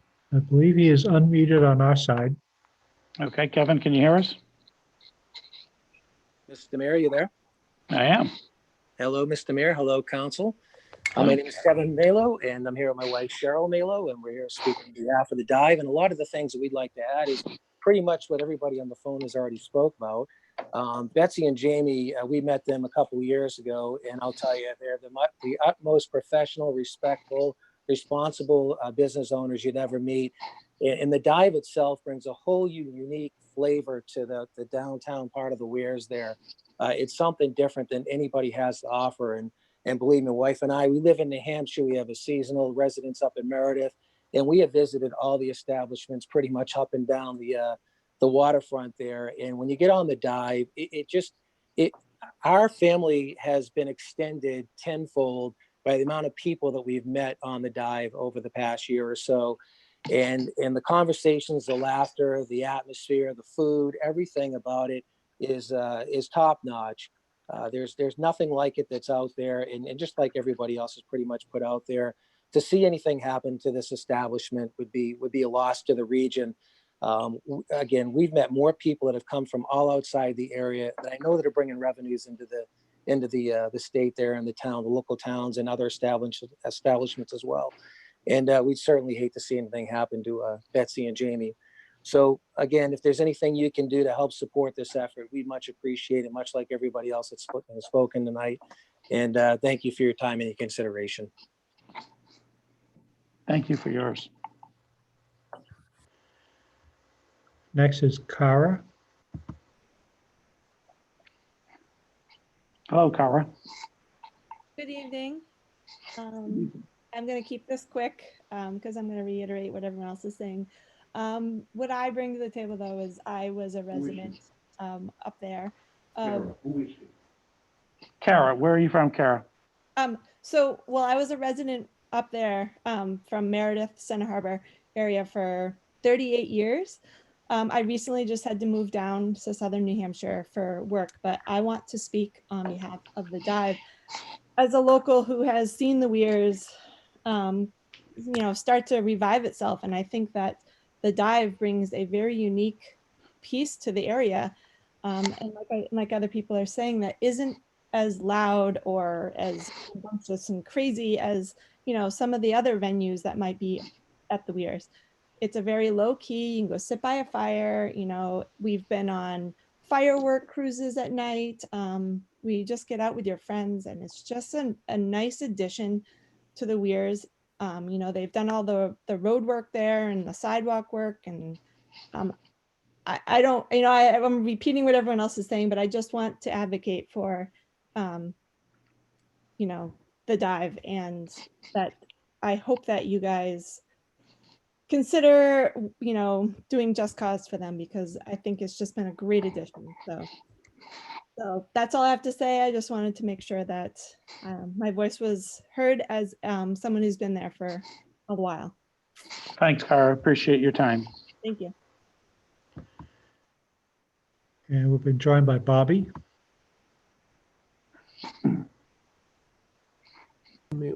Hello. Hi, Bobby. Where are you from? Hi. I am from Tilton, New Hampshire. I'm actually one of the captains on the Dive. I'd like to speak a little about the boat and some of the situations last year. I think that the Dive was a great addition to the Weirs. I think it brings a new environment to the Weirs, brings a lot of people to the Weirs that necessarily wouldn't be there. A lot of the complaints, a lot of the issues I think that we faced last year as a business were due to, how do I put this?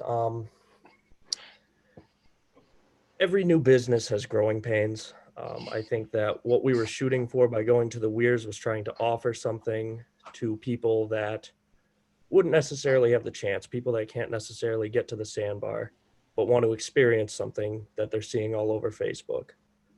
Our location last year wasn't optimal. It was difficult for us. It was difficult for a lot of people in the surrounding area. With our parking orientation, I think a lot of people were bothered by their views being obstructed. I think by placing the Dive in more of what I would call a commercial area, I mean, more of a business exposure kind of area, I think that what you're going to be bringing the boat is people coming down, people are going to see it. It's not so much a noise. It's less facing homeowners and more facing people that are going to the Weirs looking for something to do. Where we were kind of placed behind the Weirs, it was hard for people to see us, hard for people to locate us. And at the end of the day, we were kind of in front of a fairly residential area, which is hard for any business, I think. By going down to the public docks, people are going to see us, we're going to have the exposure. And I think what you're going to see from that is a pretty significant growth in the, let's call it the Weirs Beach economy in town. I strongly believe that Jamie and Betsy have nothing but the best intentions in everything that they do. They've been awesome to work for. They've been a fantastic employer, and they give a lot of people, including myself, many opportunities that they would not usually have.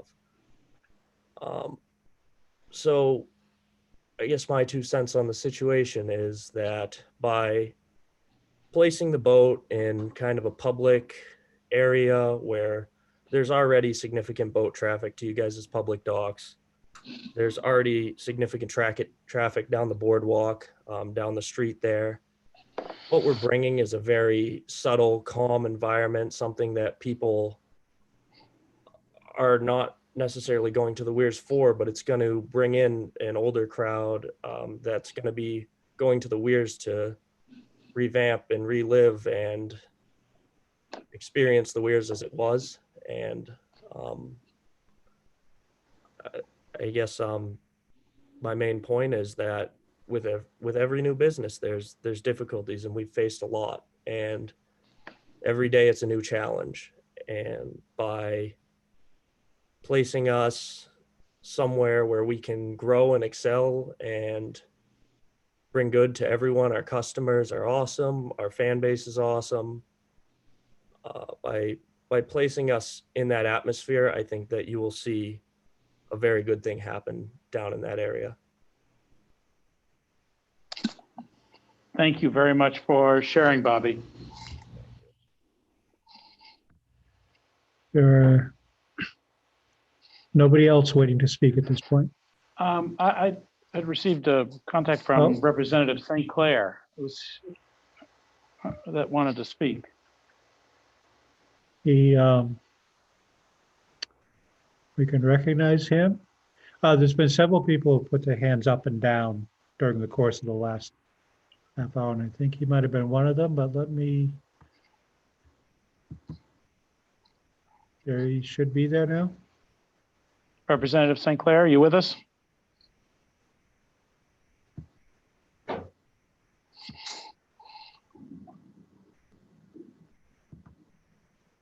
How's that? Is this Representative St. Clair speaking? Yes. It's working really well. Good. Okay, Good. wonderful. Thank you. I just wanted to speak to this strictly as a business proposition. I think this is a great proposition for the city. I've spoken to you all personally about this, but I just want to reiterate that we're looking at a time right now, as we've all talked about earlier. Times are tough, and we've got somebody, an individual here, or a couple that are willing to make a very big investment in their business here at the Weirs by building the city a much needed better dock than what we have up there. And it's all on their risk. If this works out, great. If it doesn't work out, they're gone and the dock stays. And I know that, I don't think insurance was mentioned, but I think Betsy's online to still talk about that because they do have insurance to cover the city for any potential incidents that's come up. But that's all I wanted to say. I don't want to beat this anymore. It's just, this is a great opportunity for Weirs Beach to get another business up there. And again, to have some work done on behalf of the city at no cost to the taxpayers. And it's just a win-win situation. And that's all I have to say. Thank you very much.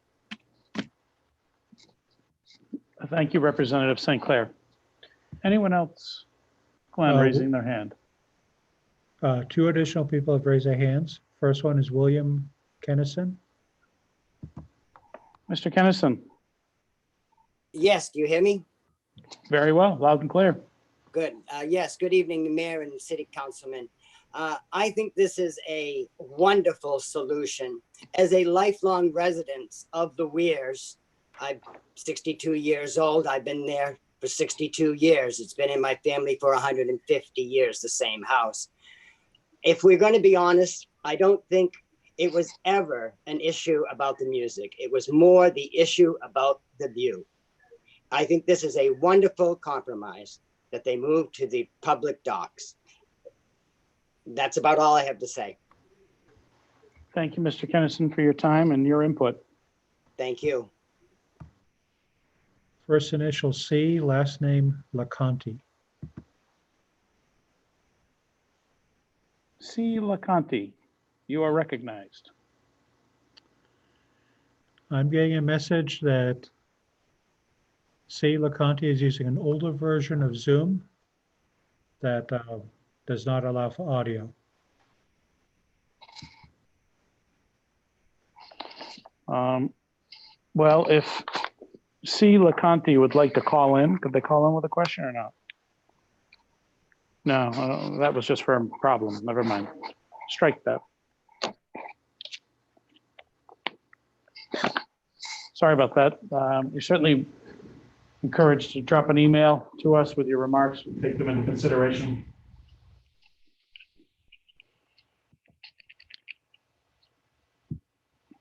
There are no other people waiting to talk. Thank you, Mr. Smith. So are there any other citizens request to comment on current agenda items this evening? I just ask, I lowered the hands of the people who had their hands up. So if they want to talk, if they could raise their hand again, we'd recognize them. Okay.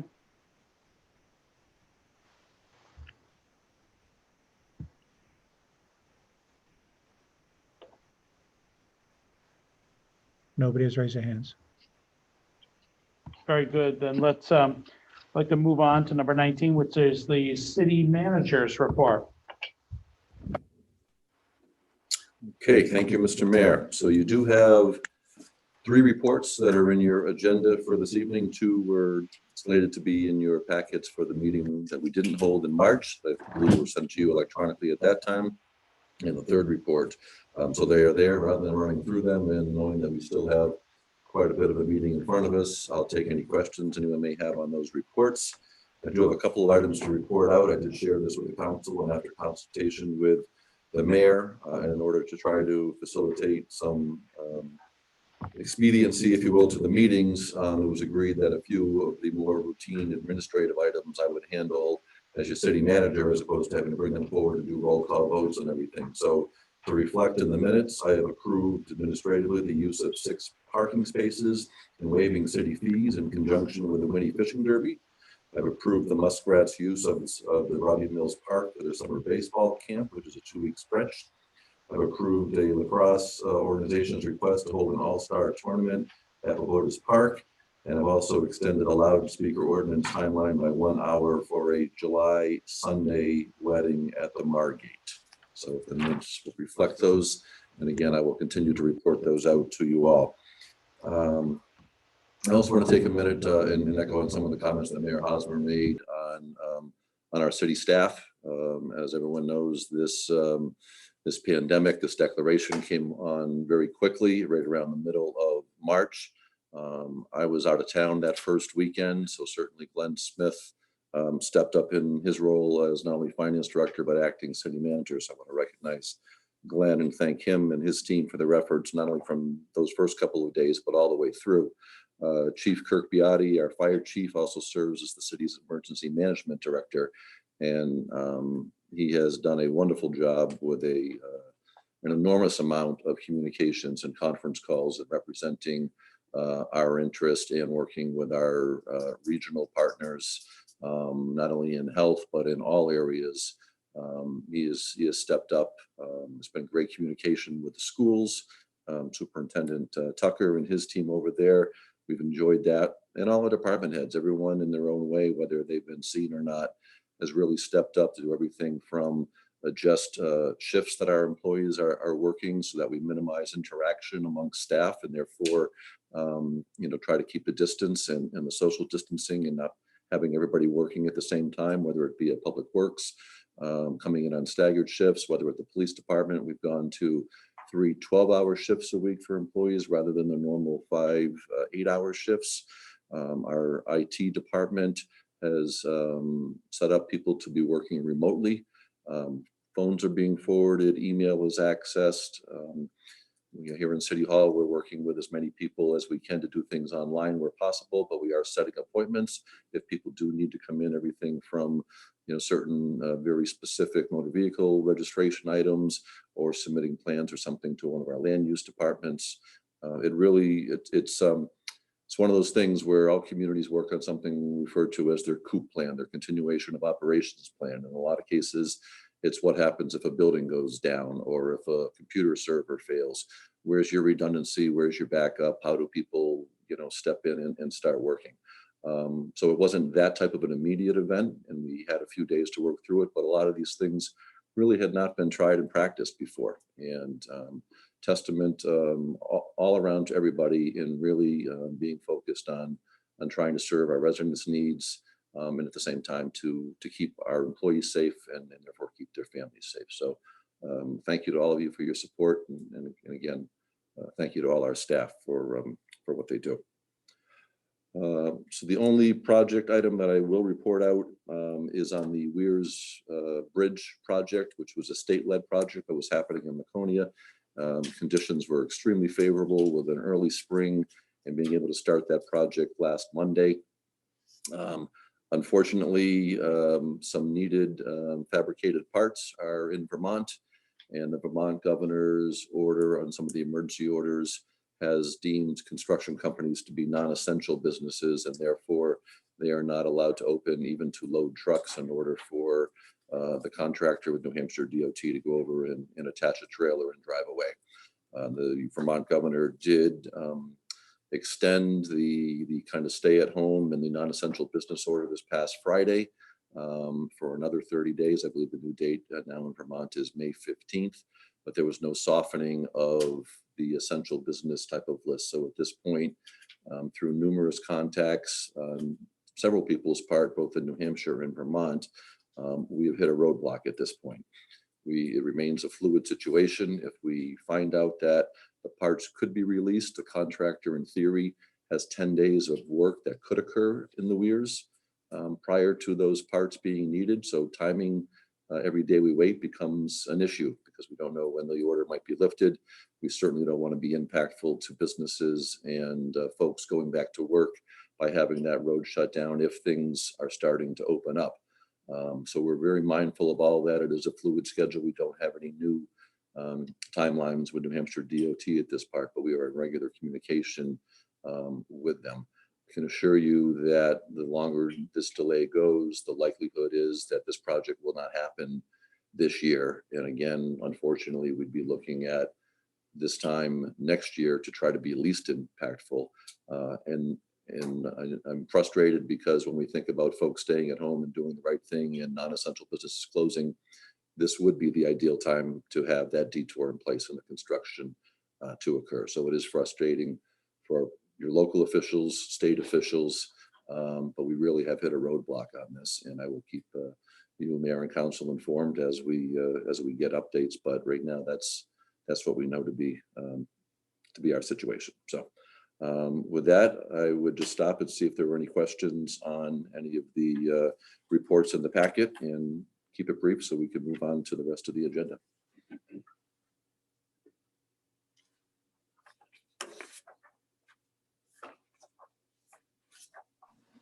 Seeing no questions, why don't we move on to 19B, the monthly economic development report. Financial operation trends with the third one. So let's move to 20, which would be new business. The first item is a request to amend Chapter 235 zoning, table of permitted uses and table of dimensional requirements. Would this be, is Dean with us at all, or is this something that you would? Dean is on the phone, ready to chime in if you had questions. I think if you look at some of the discussion, this is really updating the table of permitted uses as to reflect some of the changes that have been adopted in the last couple of months. And there's also a change, as you can see in the second full paragraph under discussion that talks about the urban commercial zone and some of the setbacks within trying to use a formula instead of the usual definitive dimension. So they're looking to use the proposed amendment. I'm sorry, they're looking to update that language as well to create minimal setbacks in the UC zone.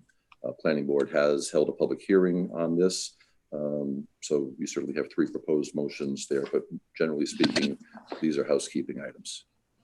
Okay, so the first motion, I'd be looking for a proposed motion or a motion to move the waive the reading of this ordinance in its entirety and to read by title only.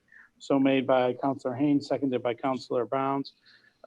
Any discussion in that respect? All those in favor? Oh, you have to do the roll call. The clerk will do the roll call. Counselor Cheney, Yes. Counselor Bound, Yes. Counselor Whitman, Yes. Yes. Counselor Haynes, Yes. Counselor Hamel, Yes. Counselor Phelps. Yes. That's 6 votes in the affirmative. That motion passes.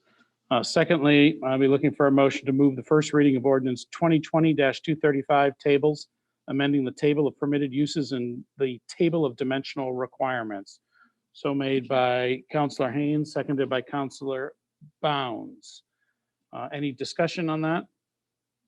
The clerk will take the roll. Counselor Cheney, Yes. Counselor Bounds, Yes. Counselor Littman, Yes. Counselor Haynes, Yes. Counselor Hamel, Yes. Counselor Phelps. Yes. 6 votes in the affirmative, that motion passes. I'll be looking for a motion to schedule a public hearing on April 27th, 2020 during the regular city council meeting to gather public input prior to adoption. So made by Counselor Haynes, seconded by Counselor Bounds. Any further discussion? I'd ask the clerk to call the roll. Counselor Cheney,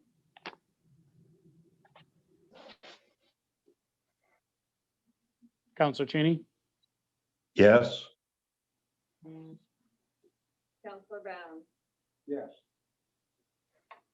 Counselor Littman, Yes. Counselor Haynes, Yes. Counselor Hamel, Yes. Counselor Phelps. Yes. At 6 votes in the affirmative, that motion passes as well. Thank you. Moving on to 20B, which is a request from Parks and Recreation to utilize non-capital reserve funds in the amount not to exceed $30,000. This was submitted by Amy Lovisek, Director of Recreation and Facilities, Laconia Parks and Recreation. Laconia Community Center has had a number of leaks in the front section of the building for many years.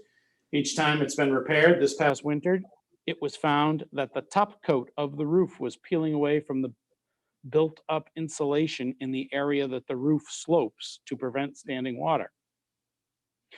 It is likely that the wind could pull the top coat completely from the roof and expose the roof decking and cause more damage. The roof hatch has been broken and needs replacing, as well as one section near a vent pipe in the kitchen that has been leaking and is in need of a pipe boot. This Laconia Community Center roof is expected to cost $30,000. The Parks and Recreation Department is requesting non-capital reserve funding in the amount not to exceed $30,000. The Parks and Recreation Department recommends that these improvements be funded from the non-capital reserve account. The project is needed to protect the Laconia Community Center facility from further damage.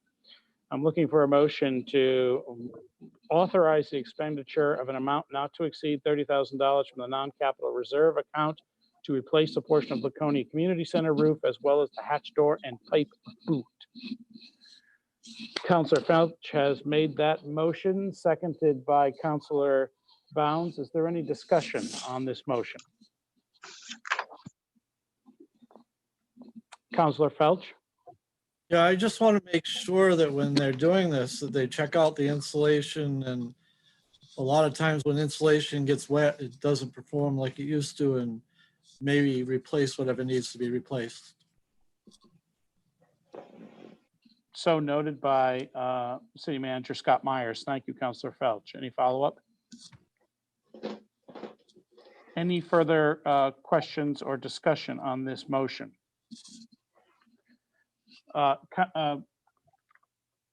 Mr. Myers, the amount of money that's requested here, where is it coming from? We've got funds in the non-capital. We have funds in the non-capital reserve account. They would, the dollar amount in your was listed in one of your fiscal reports tonight. I believe the balance is currently $210,000 or $220,000. So it's here for small, unanticipated projects that aren't necessarily reflected or planned for in the budget. Thank you for the clarification. Is there any further discussion on this motion? Yes, Mayor. Yes, Counselor Littman. How good is the estimate?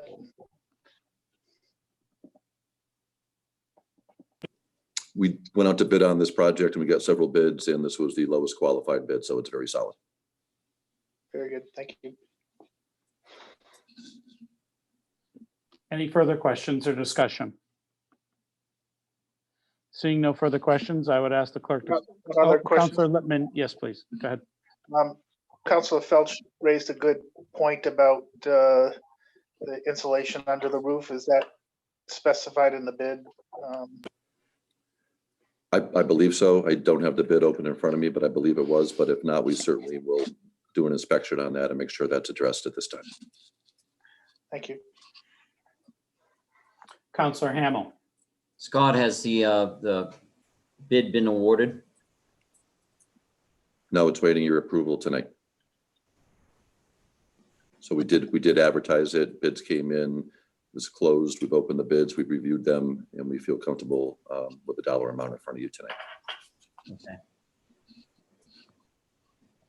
Any further discussion? Seeing none, I'd ask the clerk to call the roll.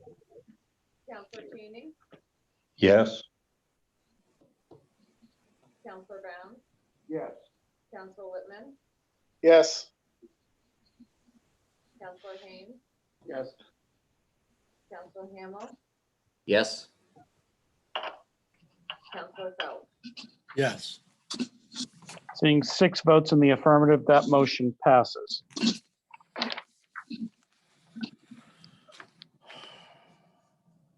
Moving on to item 20C.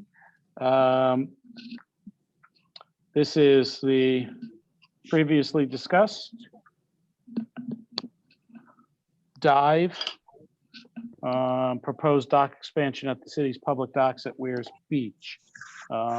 This has been requested to be put on the schedule by Councilor Felch.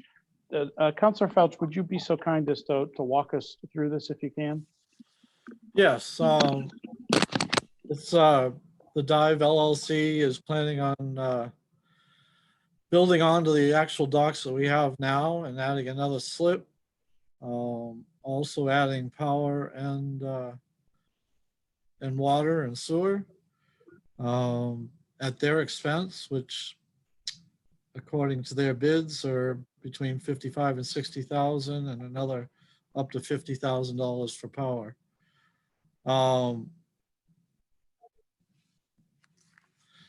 They will do it according to all DES code enforcements.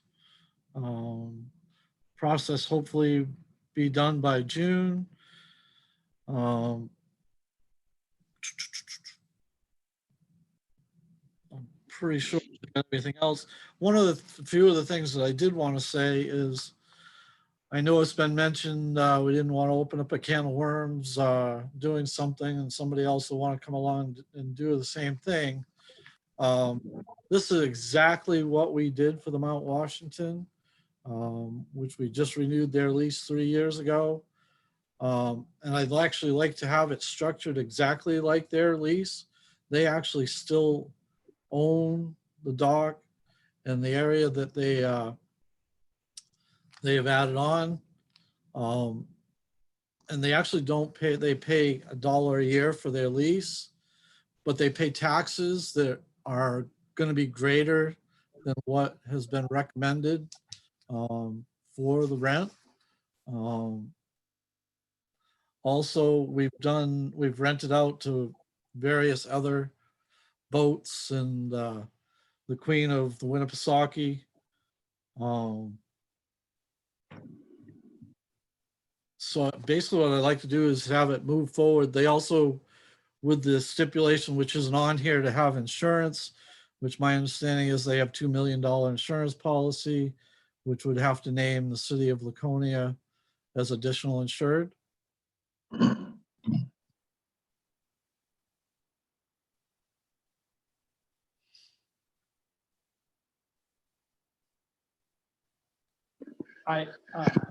If you're finished, Councilor Felch, Yes. for the time being, I think the proposed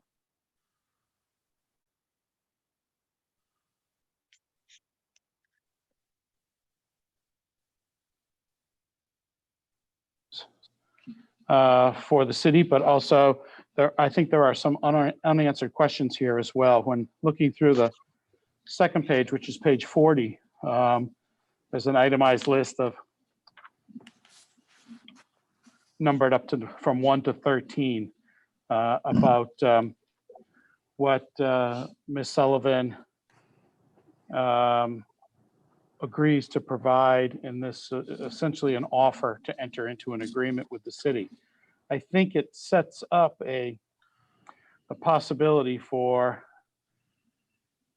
the outline for some sort of deal that could be brought in a very formal presentation to the city council. So I guess my point is this.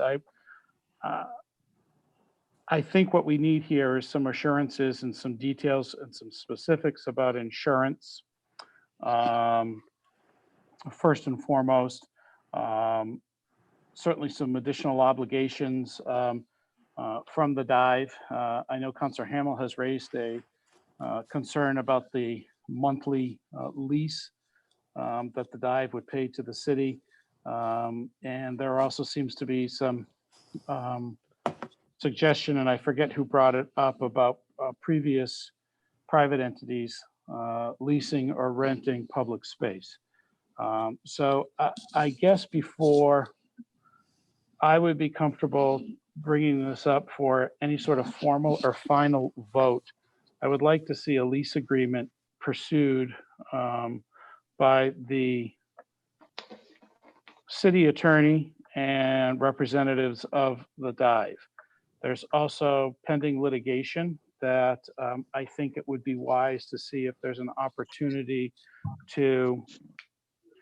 for the dive to fulfill all of the obligations that the city believes it should before commencing construction.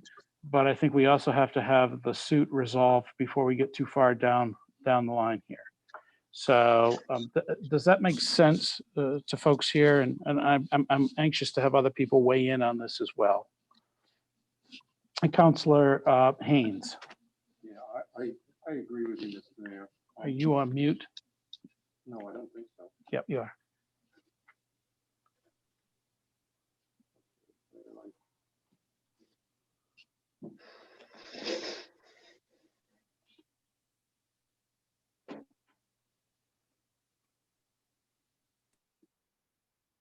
You're good to go. Okay, thank you. One of the biggest concerns that I had is that in a previous discussion, as one of the Can't hear him. Yeah, we can't hear you for some reason. I'm not sure why. It doesn't sound like your microphone might not be working. You can hear us though. Can you hear me now? Yep. Okay. One of the concerns that I had was the condition of the existing docks. It just seems that we're going to build a new dock onto docks that need some repair or need to be seriously looked at. That's not a good idea. And I don't know if we can, is that something we have? A report on conditions or not?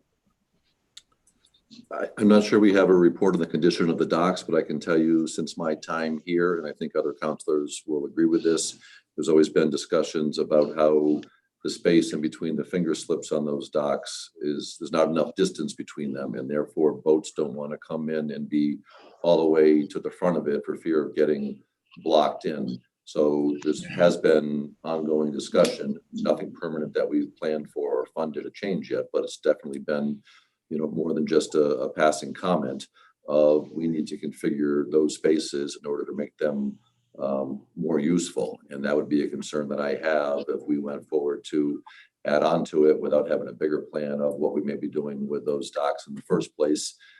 Are we going to be impeding future progress? And I can't tell you when that might be, but I believe other councilors may chime in with those same thoughts. All right, thank you. The other thing, Mr. Mayor, is that I have a problem with 20 years because that's committing other councils to a lot of time. I kind of concur with you that there's a lot of things that need to be looked at. So I'd like to have this deferred.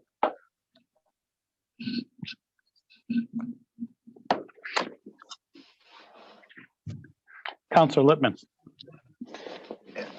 If my recollection, I'd like to confirm it with the city manager, is that there were public testimony about the neighborliness of the dive with respect to the Weirs neighborhood there, and it wasn't able to be resolved through peaceable means, if you will. And I would like to hear, to see where those people in that neighborhood are like. I mean, I loud and clear, there are a lot of people who like the dive as an amenity to the Weirs. On the other hand, I think I'd like to have my recollection confirm that it wasn't just hearsay, that there were people that were upset enough about how it worked that they petitioned the planning board and what have you. So I just feel like that there's got to be a change in how they interact with the neighbors and with the city for me to vote for this.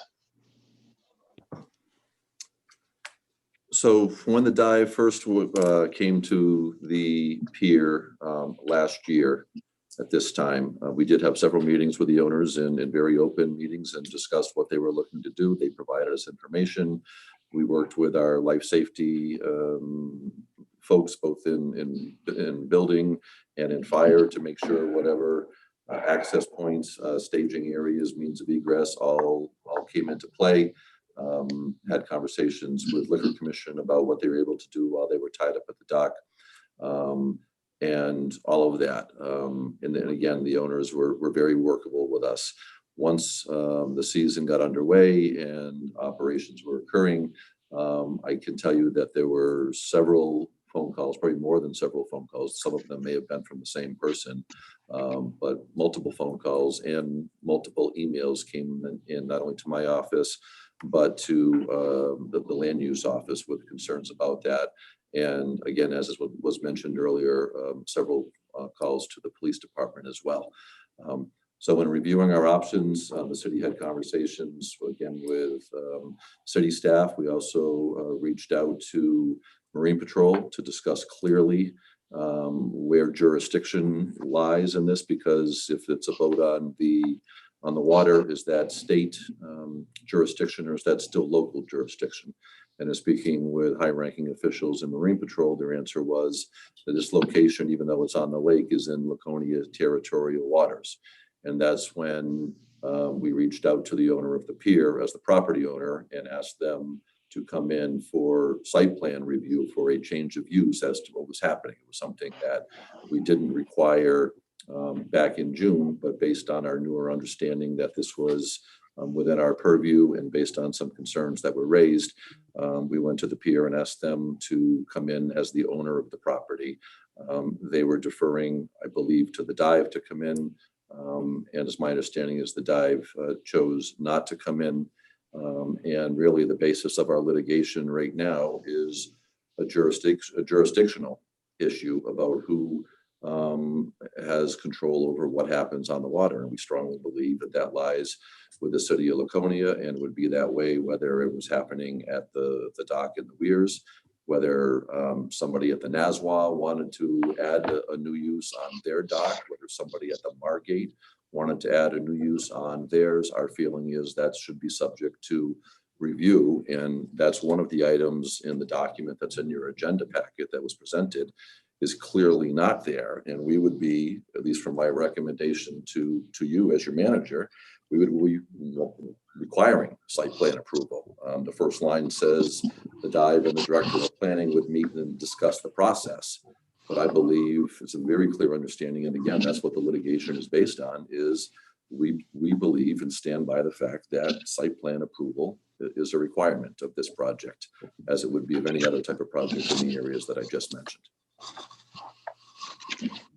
And that's, I guess, my fundamental issue is that in terms of getting into a working relationship where we don't have a working relationship,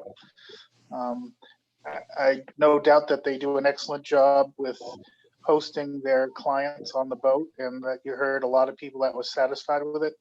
In terms of working with us as a city and working with the neighbors, not so much.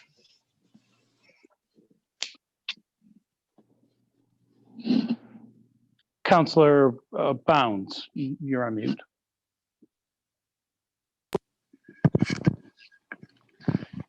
Can you hear me now? So here's my concern. My concern, I share Councilor Haynes's concern about what we're going to do in the future about the docks space between the dive and the shore and the entranceways. I don't know, maybe that's a simple matter of extending the dock that they proposed to put in to leave some leeway with respect to the construction of the dock. Number two, I am an advocate for this kind of partnership between private ownership and the city, and I want to continue to be an advocate. So I want to look at this application as favorably as I can. I raised concerns at this juncture about the concerns that the mayor raised in terms of some kind of a document that we can actually review on a factual basis as to what it is we're getting into and what they're getting into. I have concerns about the length of the lease agreement and the renewal portion. It puts us, as I read it, in that position for the next 20 years, which I'm not sure the city of Laconia should enter into that agreement. I'm not saying no to it, but I am saying a commitment for the next 20 years without an out is a long time. And I'll be in another place in 20 years when this issue comes up again. So I want to make sure that we're protected. I don't know what the term of the lease should be. Maybe a 5-year lease with a 5-year extension on conditions, or 2 5-year extensions on conditions. But I think we want to know the answers to those questions now rather than later. So with that said, I move to table this pending reference to the city attorney for a drafting of a lease agreement that we can live with, and answering some of the questions that we have with respect to the long-term viability of a dock in that location. And thank you for your time. Councilor Felch? Yes, as far as the dock itself, the Point of dock order? the dock that they're putting Point of in. order? Yes. Motion to table is not debatable, not subject to further discussion. Is there a second? Second. Yes, I'll second. So there's been a motion to table by Councilor Bounds, seconded by Councilor Haynes. A motion to table is non-debatable, and I would ask the city clerk to call the roll. Counselor Cheney, No. Counselor Bounds, Yes. Counselor Whitman, No. Counselor Haynes, Yes. Counselor Hamel, No. Counselor Felch. No, The motion to table fails 2-4. So we're still at the discussion portion of this. I'll call on Councilor Felch. yes. As far as the dock itself, the way they're constructing this dock, it could be a freestanding dock, and we could still work on the rest of the docks anytime we wanted to. As far as the noise, where they're located last year is right next to a residential area. Where they're going is not even close to any residential area. If anything, it's close to the bar that's over on the corner where the old water slide was, that is going to create more noise than what they're going to create. I'm sitting here looking at the lease for the Mount Washington, which originally was a 30-year lease, and they just renewed it for another 20 years, 3 years ago. If we look at the Mount Washington lease and structure their lease exactly like it, I don't see a problem with it. I think it would work out just fine. Counselor Hamel. Yes, the only reason why I voted no on the tabling is because I think the other councilors should have some input before that happens. And I know it was brought up about the fact that the precedent has been set back in the 90s on a couple of excursion boats or whatever they would be at the time. Since 2005 to present, and as counselors still on the board at present right now, we've had the opinion that we would not lease out dock space to commercial enterprises. And we've had 2 to at least 3 come before us in that time period, and they were turned down because of the reason that if you rent to one, you're gonna have to rent to all of them. So I think that consensus should continue. And also, and there's other, I agree with, Dave, Councilor Bounds, as far as the length of term. And also with the city manager in there, that specific things need to be put in there as far as ordinance, acceptance of the city ordinances and things like that. Thank you, Counselor Hamel. Counselor Phelps, you raised your hand. Yeah, as far as leasing them dock space, it's dock space that they're actually building. And if we structure it the same as the Mount Washington lease, they retain ownership of that dock until the time the lease expires, which is when the city would take over, and they actually pay taxes on that space. Counselor Cheney, are you raising your hand to speak? I was. I have a couple of things that I've jotted down notes on. The first is, as the counselor for that ward, I can assure folks that I received a lot more than 3 complaints during the course of last summer. I too have questions about future expansion, whether the dock is freestanding or connected to what we have. It will prevent us from moving or widening the docks that we have presently. At least in my view, I accept somebody else's explanation if they could tell me that was not the case. I also have a concern about liability. I understand that there's an offer for a substantial insurance policy that includes the city, but there are other parts of that dock that are ours that I think we could be liable for, and I would have to see a significant liability coverage, not just for what's going on at the dive, but for the balance of the distance folks would be traveling. I certainly feel the $250 a month rent is inadequate.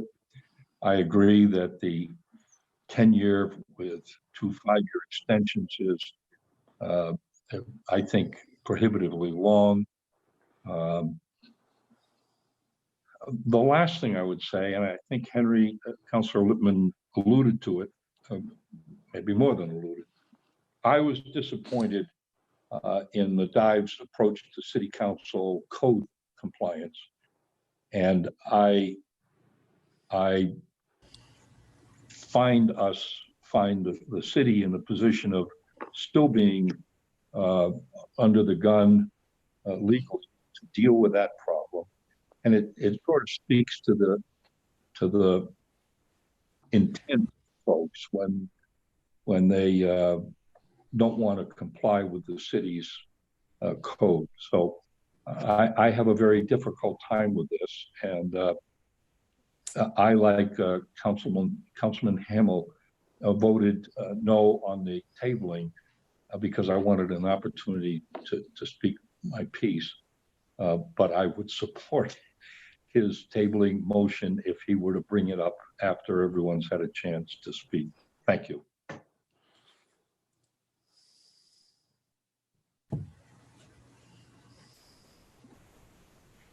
Counselor Lippman?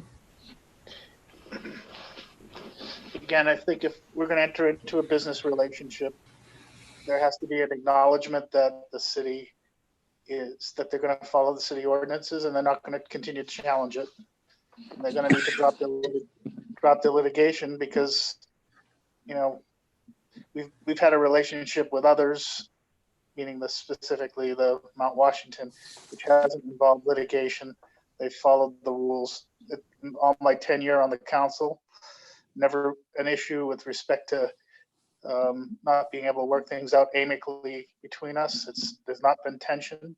This has been a relationship that's involved tension with the city from the get-go. And I'm still acknowledging that they may be running a great business and providing a great service, but you know, we're the host city. We deserve to be treated as well as their customers are in terms of working with us as opposed to against us, and to address the concerns and not delegitimize the city's rights and the neighbors' rights. It's just, there's going to be a change to get my vote to be able to work this differently. Thank you, Counselor Lippman. Counselor Phelps, did you have anything else you want to add? I do not.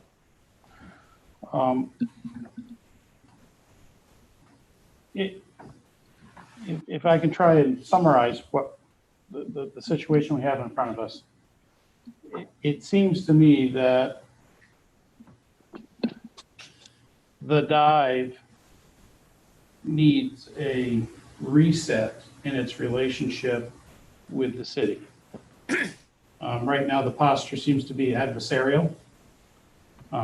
And that's certainly, I think that as I hear some of the counselors here, if the city's going to enter into a relationship with a private entity, you don't want to start out adversarial because that doesn't bode well going forward. But what I might suggest over the course of the next couple of weeks is a form of motion that would allow the city manager and city attorney to have a follow-up conversation with the dive, which addresses the pending litigation, the term of any agreement, the monthly rental fee, and how they might address the fact that 2, 3, 4 years from now, the balance of the pier would be rebuilt. How do you build a new structure right now that doesn't prove to be an obstacle in rebuilding the pier, the rest of the pier? And I would like to think that over the course of the next couple of weeks, the city's going to know whether it's wise to pursue a relationship over a term to do this. I think there's incentive for the city to consider it. Of course, we know that we've got a new dock system there. I think there's plenty of value in that. And also built into any agreement has got to be the idea of compliance with any noise ordinances. And certainly can address what the nature of any renewals looks like or options for additional lease terms. 2 weeks from now, perhaps we can take a look at the specifics of an arrangement or public-private partnership and maybe answer some of the questions that have been raised right now and see if the counselors are satisfied with how they're addressed in the document.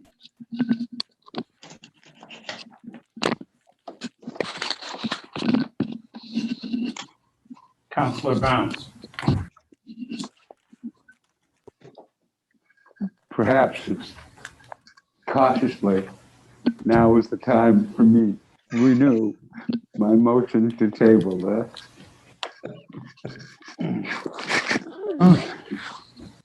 Is there a second? Seconded by Councilor Haynes. And a motion to table is not debatable. So I'd ask the clerk to call the roll. Counselor Cheney,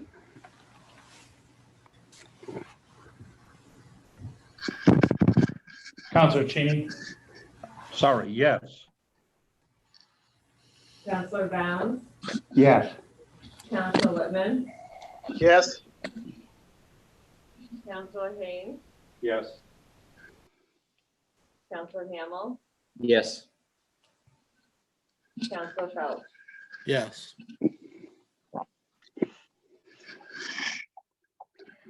seeing 6 votes in the affirmative, motion to table passes.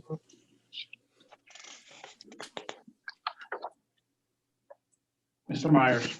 Thank you, Mr. Mayor. I'm just trying for clarification. Is there any guidance provided to staff at this point, or we're just straight tabling and seeing what alternate response might come from the dive? Yeah. Yeah. So what, Councilor Bounds, you seem to agree that any contact would be initiated right now by the dive to the city? Yes. As far as these issues that have been discussed tonight? Yes, that's my thought process. Okay. Thank you. Any other questions? Okay. Moving on to 20D, which is a request for rehearing on 16 Birdie Way. Councilor Hamel has requested that this item be included on tonight's agenda. At their March 16th, 2020 meeting, the Zoning Board of Adjustment granted a special exemption to an applicant under the newly adopted short-term lodging ordinance for property located at 16 Birdie Way. In granting the special exception, the ZBA determined that there was a public benefit of having the house be occupied. Councilor Hamel requests that the council discuss whether this was the type of public benefit intended when the ordinance was drafted. And right now, I'd be looking for a motion to authorize the city attorney to file a motion for rehearing with the Zoning Board of Adjustment regarding the special exemption granted to allow short-term rentals at the property located at 16 Birdie Way. So made by Councilor Hamel, seconded by Councilor Bounds. Further discussion. Councilor Hamel? Yes, thank you, Mayor. The reason why I asked to put this on the agenda is just like what you said per RSA 677:2, the council requests a rehearing on a matter of granting Southdown couple a special exemption to the new short-term rental ordinance on the grounds that have been provided sufficient evidence that there was community benefit to their being allowed to rent a property on a short-term basis. The rehearing must be requested within 30 days of the original decision, which was March 16th. So we're in that 30 days. The reason for the rehearing requested would be the city council contention that the ZBA, through no fault of their own, erred in granting the special exception in this case because it did not have a firm understanding of the intent of the city's legislative body, the city council, in passing the ordinance in the first place. The legislation body acknowledges that it should have briefed the ZBA either in a written or in person on the reason for the ordinance in general and the reason for the inclusion of specific provisions and language. If the rehearing is granted, the city council will ask the ZBA to reconsider its decision in this matter. The council is confident that once the ZBA has better understanding of the intent of the new ordinance and the reason for certain languages which was included in it, that the board will agree that the burden for granting a special exceptions on the ground that a community benefit existed has not been met. The person that asked for this thing here was that the house is vacant. Then they're only there evidently a couple weeks a year, and that the house is vacant the rest of the time. I don't think that just having a house vacant, which there are many throughout the Laconia area, meets the specific thing for a exception. It kind of sets the bar very low. Furthermore, if you all remember, the people from Southdown, Long Bay and Southdown both informed the planning department last fall that they were against properties in their community for being used for short-term rentals. So I don't even know if that was brought up or not, but we were going to rezone their properties at the same as what the Weirs would be, and that would permit them not even to have to apply to the planning department for a permit. So I just think that the ZBA erred on this judgment, and I'd like to have the city council refer this to legal and ask for them to rehear the matter. Are we prepared to call the question? Counselor Bounds?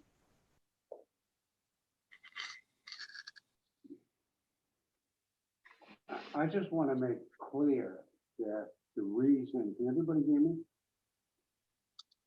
You're muted. Unmute now? Still, there you go. Can you hear me now? Yes, sir. Okay. I just want to make clear that I'm not taking the position with respect to whether a rehearing would be appropriate, whether the board acted lawfully or unlawfully with respect to this.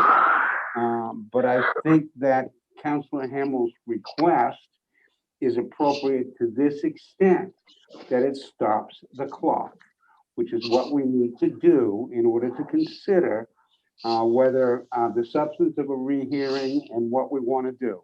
So I just want to be clear that the reason I'm voting for this is because we need to stop the clock. And that's the only reason. I'm not taking the position one way or the other as to whether the zoning board acted lawfully or unlawfully. I want to stop the clock. I want to explore the issue with other council members and with legal and see where we're at, and then take a position at that point in time. But I'm voting for this to stop the clock because that's appropriate. Thank you for your time. Let's stop the clock. Let's call the question. Anyone else like to weigh in? No? Madam Clerk, would you please call the roll? Counselor Cheney, Yes. Counselor Bounds, Yes. Counselor Whitman, Yes. Counselor Haynes, Yes. Counselor Hamel, Yes. Counselor Felch. Yes. Hearing 6 votes in the affirmative, that motion passes. Thank you, Counselor Hamel.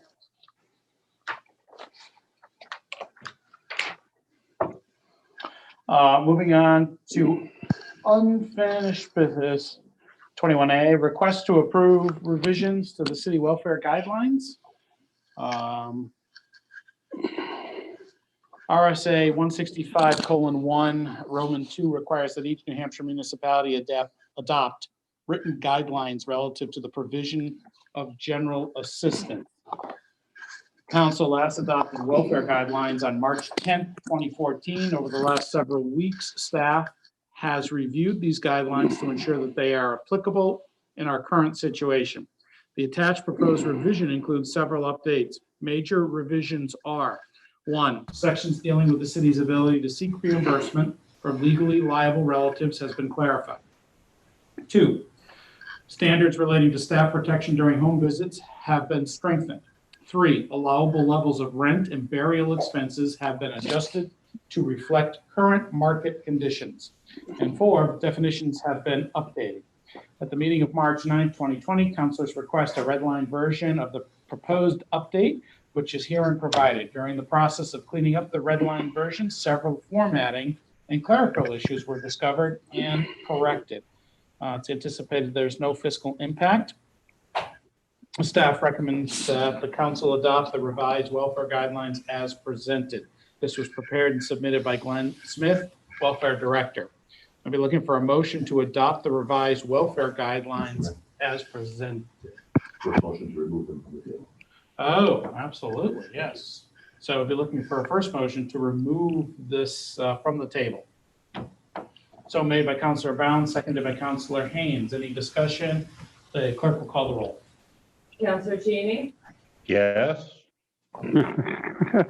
Counselor Bounds, Yes. Counselor Whitman, Yes. Counselor Haynes, Yes. Counselor Hamel, Yes. Counselor Phelps. Yes. Hearing 6 votes in the affirmative, this item, staff to approve the updated welfare guidelines has been removed from the table. Right now, I'll be looking for a move to adopt or motion to adopt the revised welfare guidelines as presented. So made by Councilor Phelps, seconded by Councilor Hamel. Is there any discussion on this right now? Councilor Bounds? I'm not sure whether I'm supposed to be on mute or not mute. Well, it depends. So I'm going to put it on unmute. Am I on the right format? No, Can everybody hear me? no. Just tell them to No, leave. you're on mute. Okay. You're going to strangle yourself with that cord. Bruce isn't there to watch over him. Bruce, where are you when we need you? I don't know. I couldn't afford the Kleenex and the lozenges this week. There you go. Thank you, Councilor Cheney. A band around his neck. No, I can hear you now. Okay, I have a couple of comments, and I've numbered them by the page numbers of the amendments and not by the page numbers of the actual council pages. So on page 3, which I think would be page 48, I'm looking at the local parentis and just dealing with some clarity that this would give folks in a homeless situation more flexibility to apply for welfare aid, because I think that was the intent. It gets over a problem we've had in the past with respect to this. Am I right? Yes. That is correct. Okay. So moving on to page 9,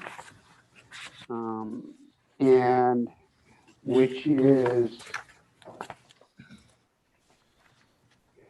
page 54 of the report, and it talks about home visits, eliminating the requirement that there shall not be a uniform or travel in a law enforcement vehicle.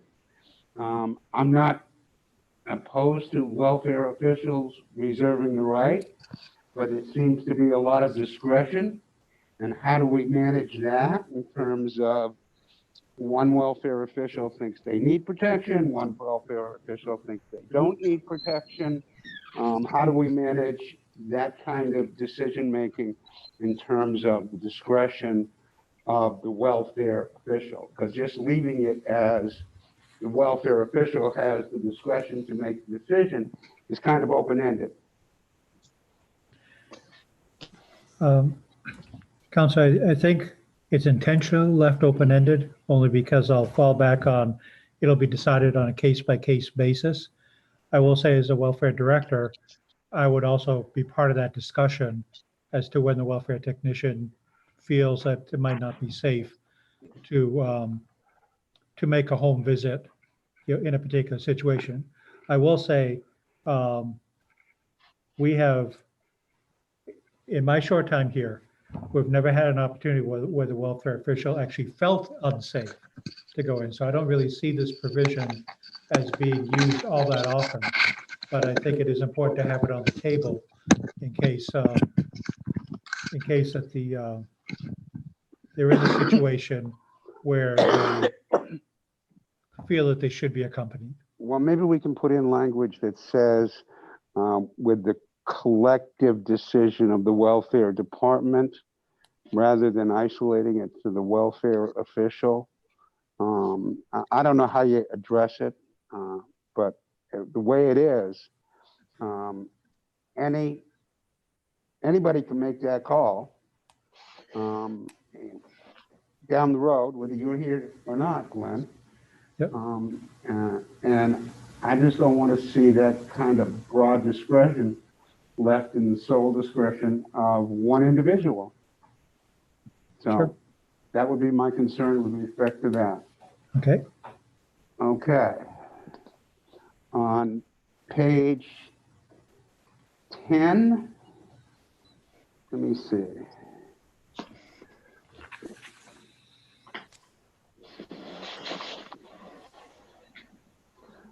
Okay, again, verification of records, I believe that's page 55. Again, it's a discretionary call by the welfare official.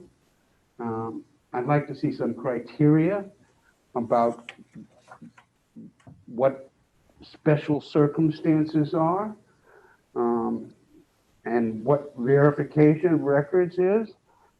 I don't know if anybody supports that, but I think that suffers from the same problem that page 9 does in terms of just a blanket discretionary call by the welfare official technician.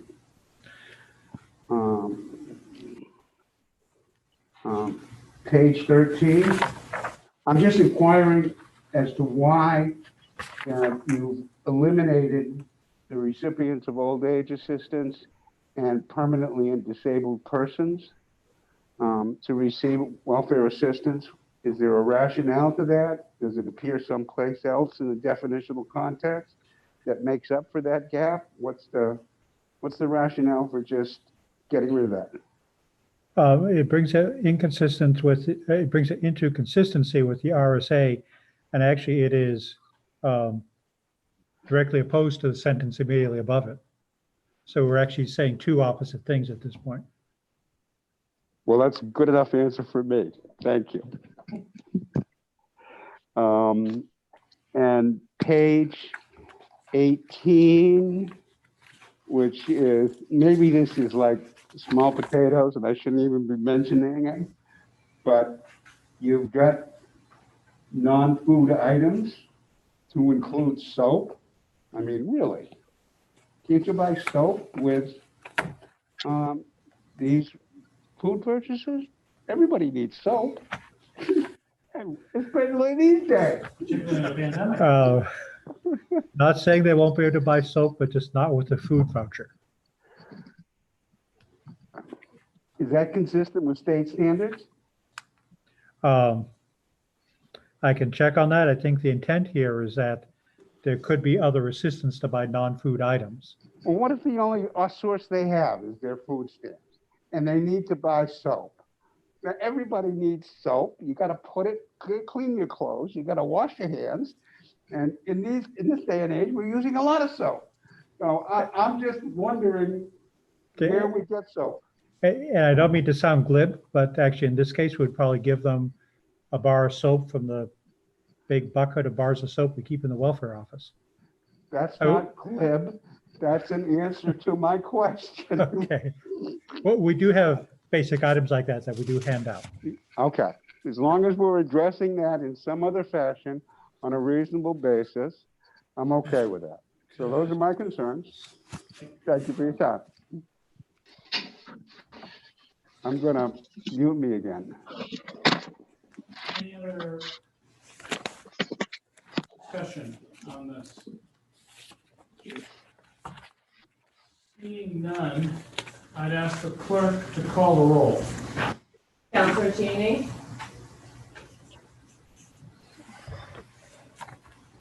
What are we looking for? A vote on the? Yes. Move to adopt. This is a move to adopt the revised welfare guidelines as presented. No.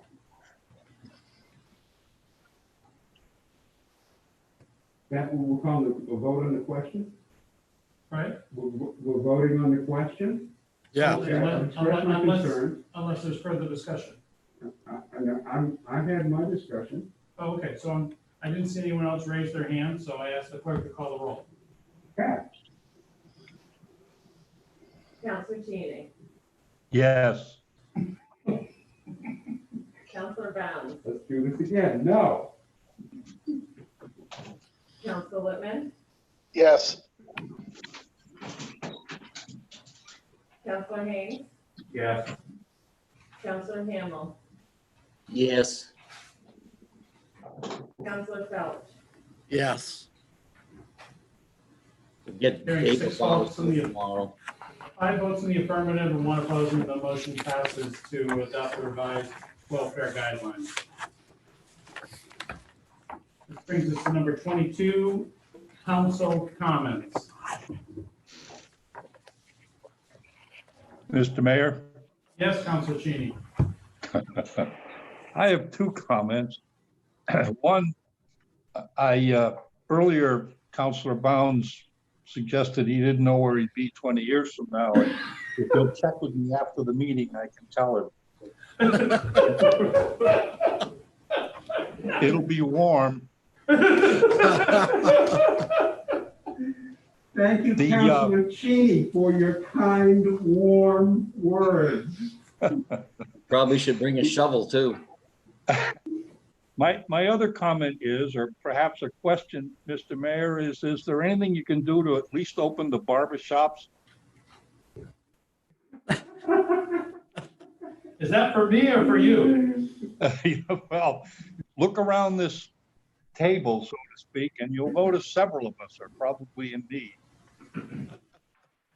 I'll look into it, but I'm not optimistic. Councilor Felch. Yes.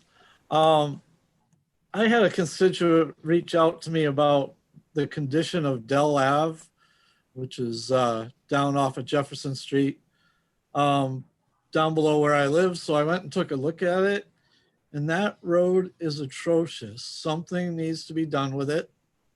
I know it's not accepted as a city street right now, but the city's been taking care of it for probably almost 100 years or more.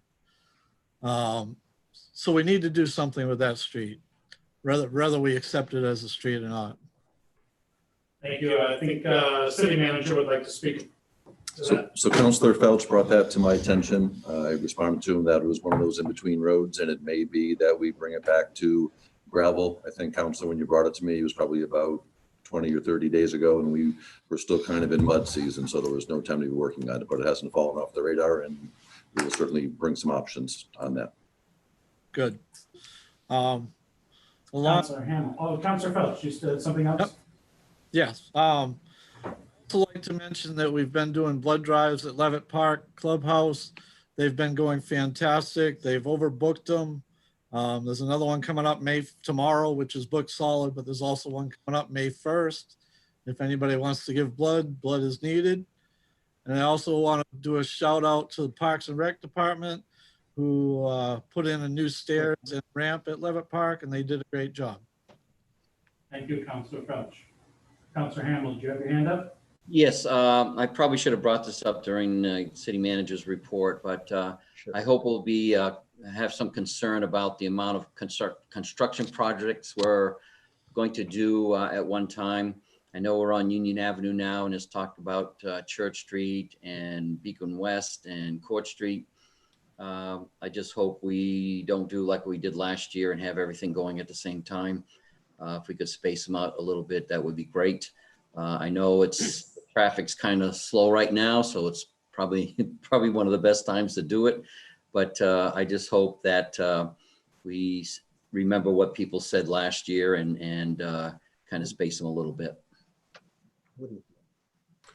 Yes, Councilor. So, those are all relatively small projects. The Union Ave is to try to get ahead on some work so that we're not working in the weirs right now. And the more work we can get done on Union Avenue right now shortens that when business is back to usual, and we make that project shorter. everything that's happening in and around the downtown, while there may be some change of lanes and stuff, is mostly some utility work, upgrading the ADA crosswalks in the Main Street and Church Street intersection, and then doing the bump outs on Beacon West. So they sound like a lot going on, but they're going to occur one after another, all in that area. And the overwhelming majority of the time, it'll be missing a lane, but it won't be detours in place. Okay, thank you, Thank Scott. you. Further comments? Seeing none, I want to thank the staff here at City Hall for putting this all together in a very challenging environment. So thank you. We'll get better the next one, no doubt. And I'd like to call the city council meeting for adjournment. Got a motion for that? I forget. You can just declare it. I declare it adjourned. Stay healthy, keep in touch.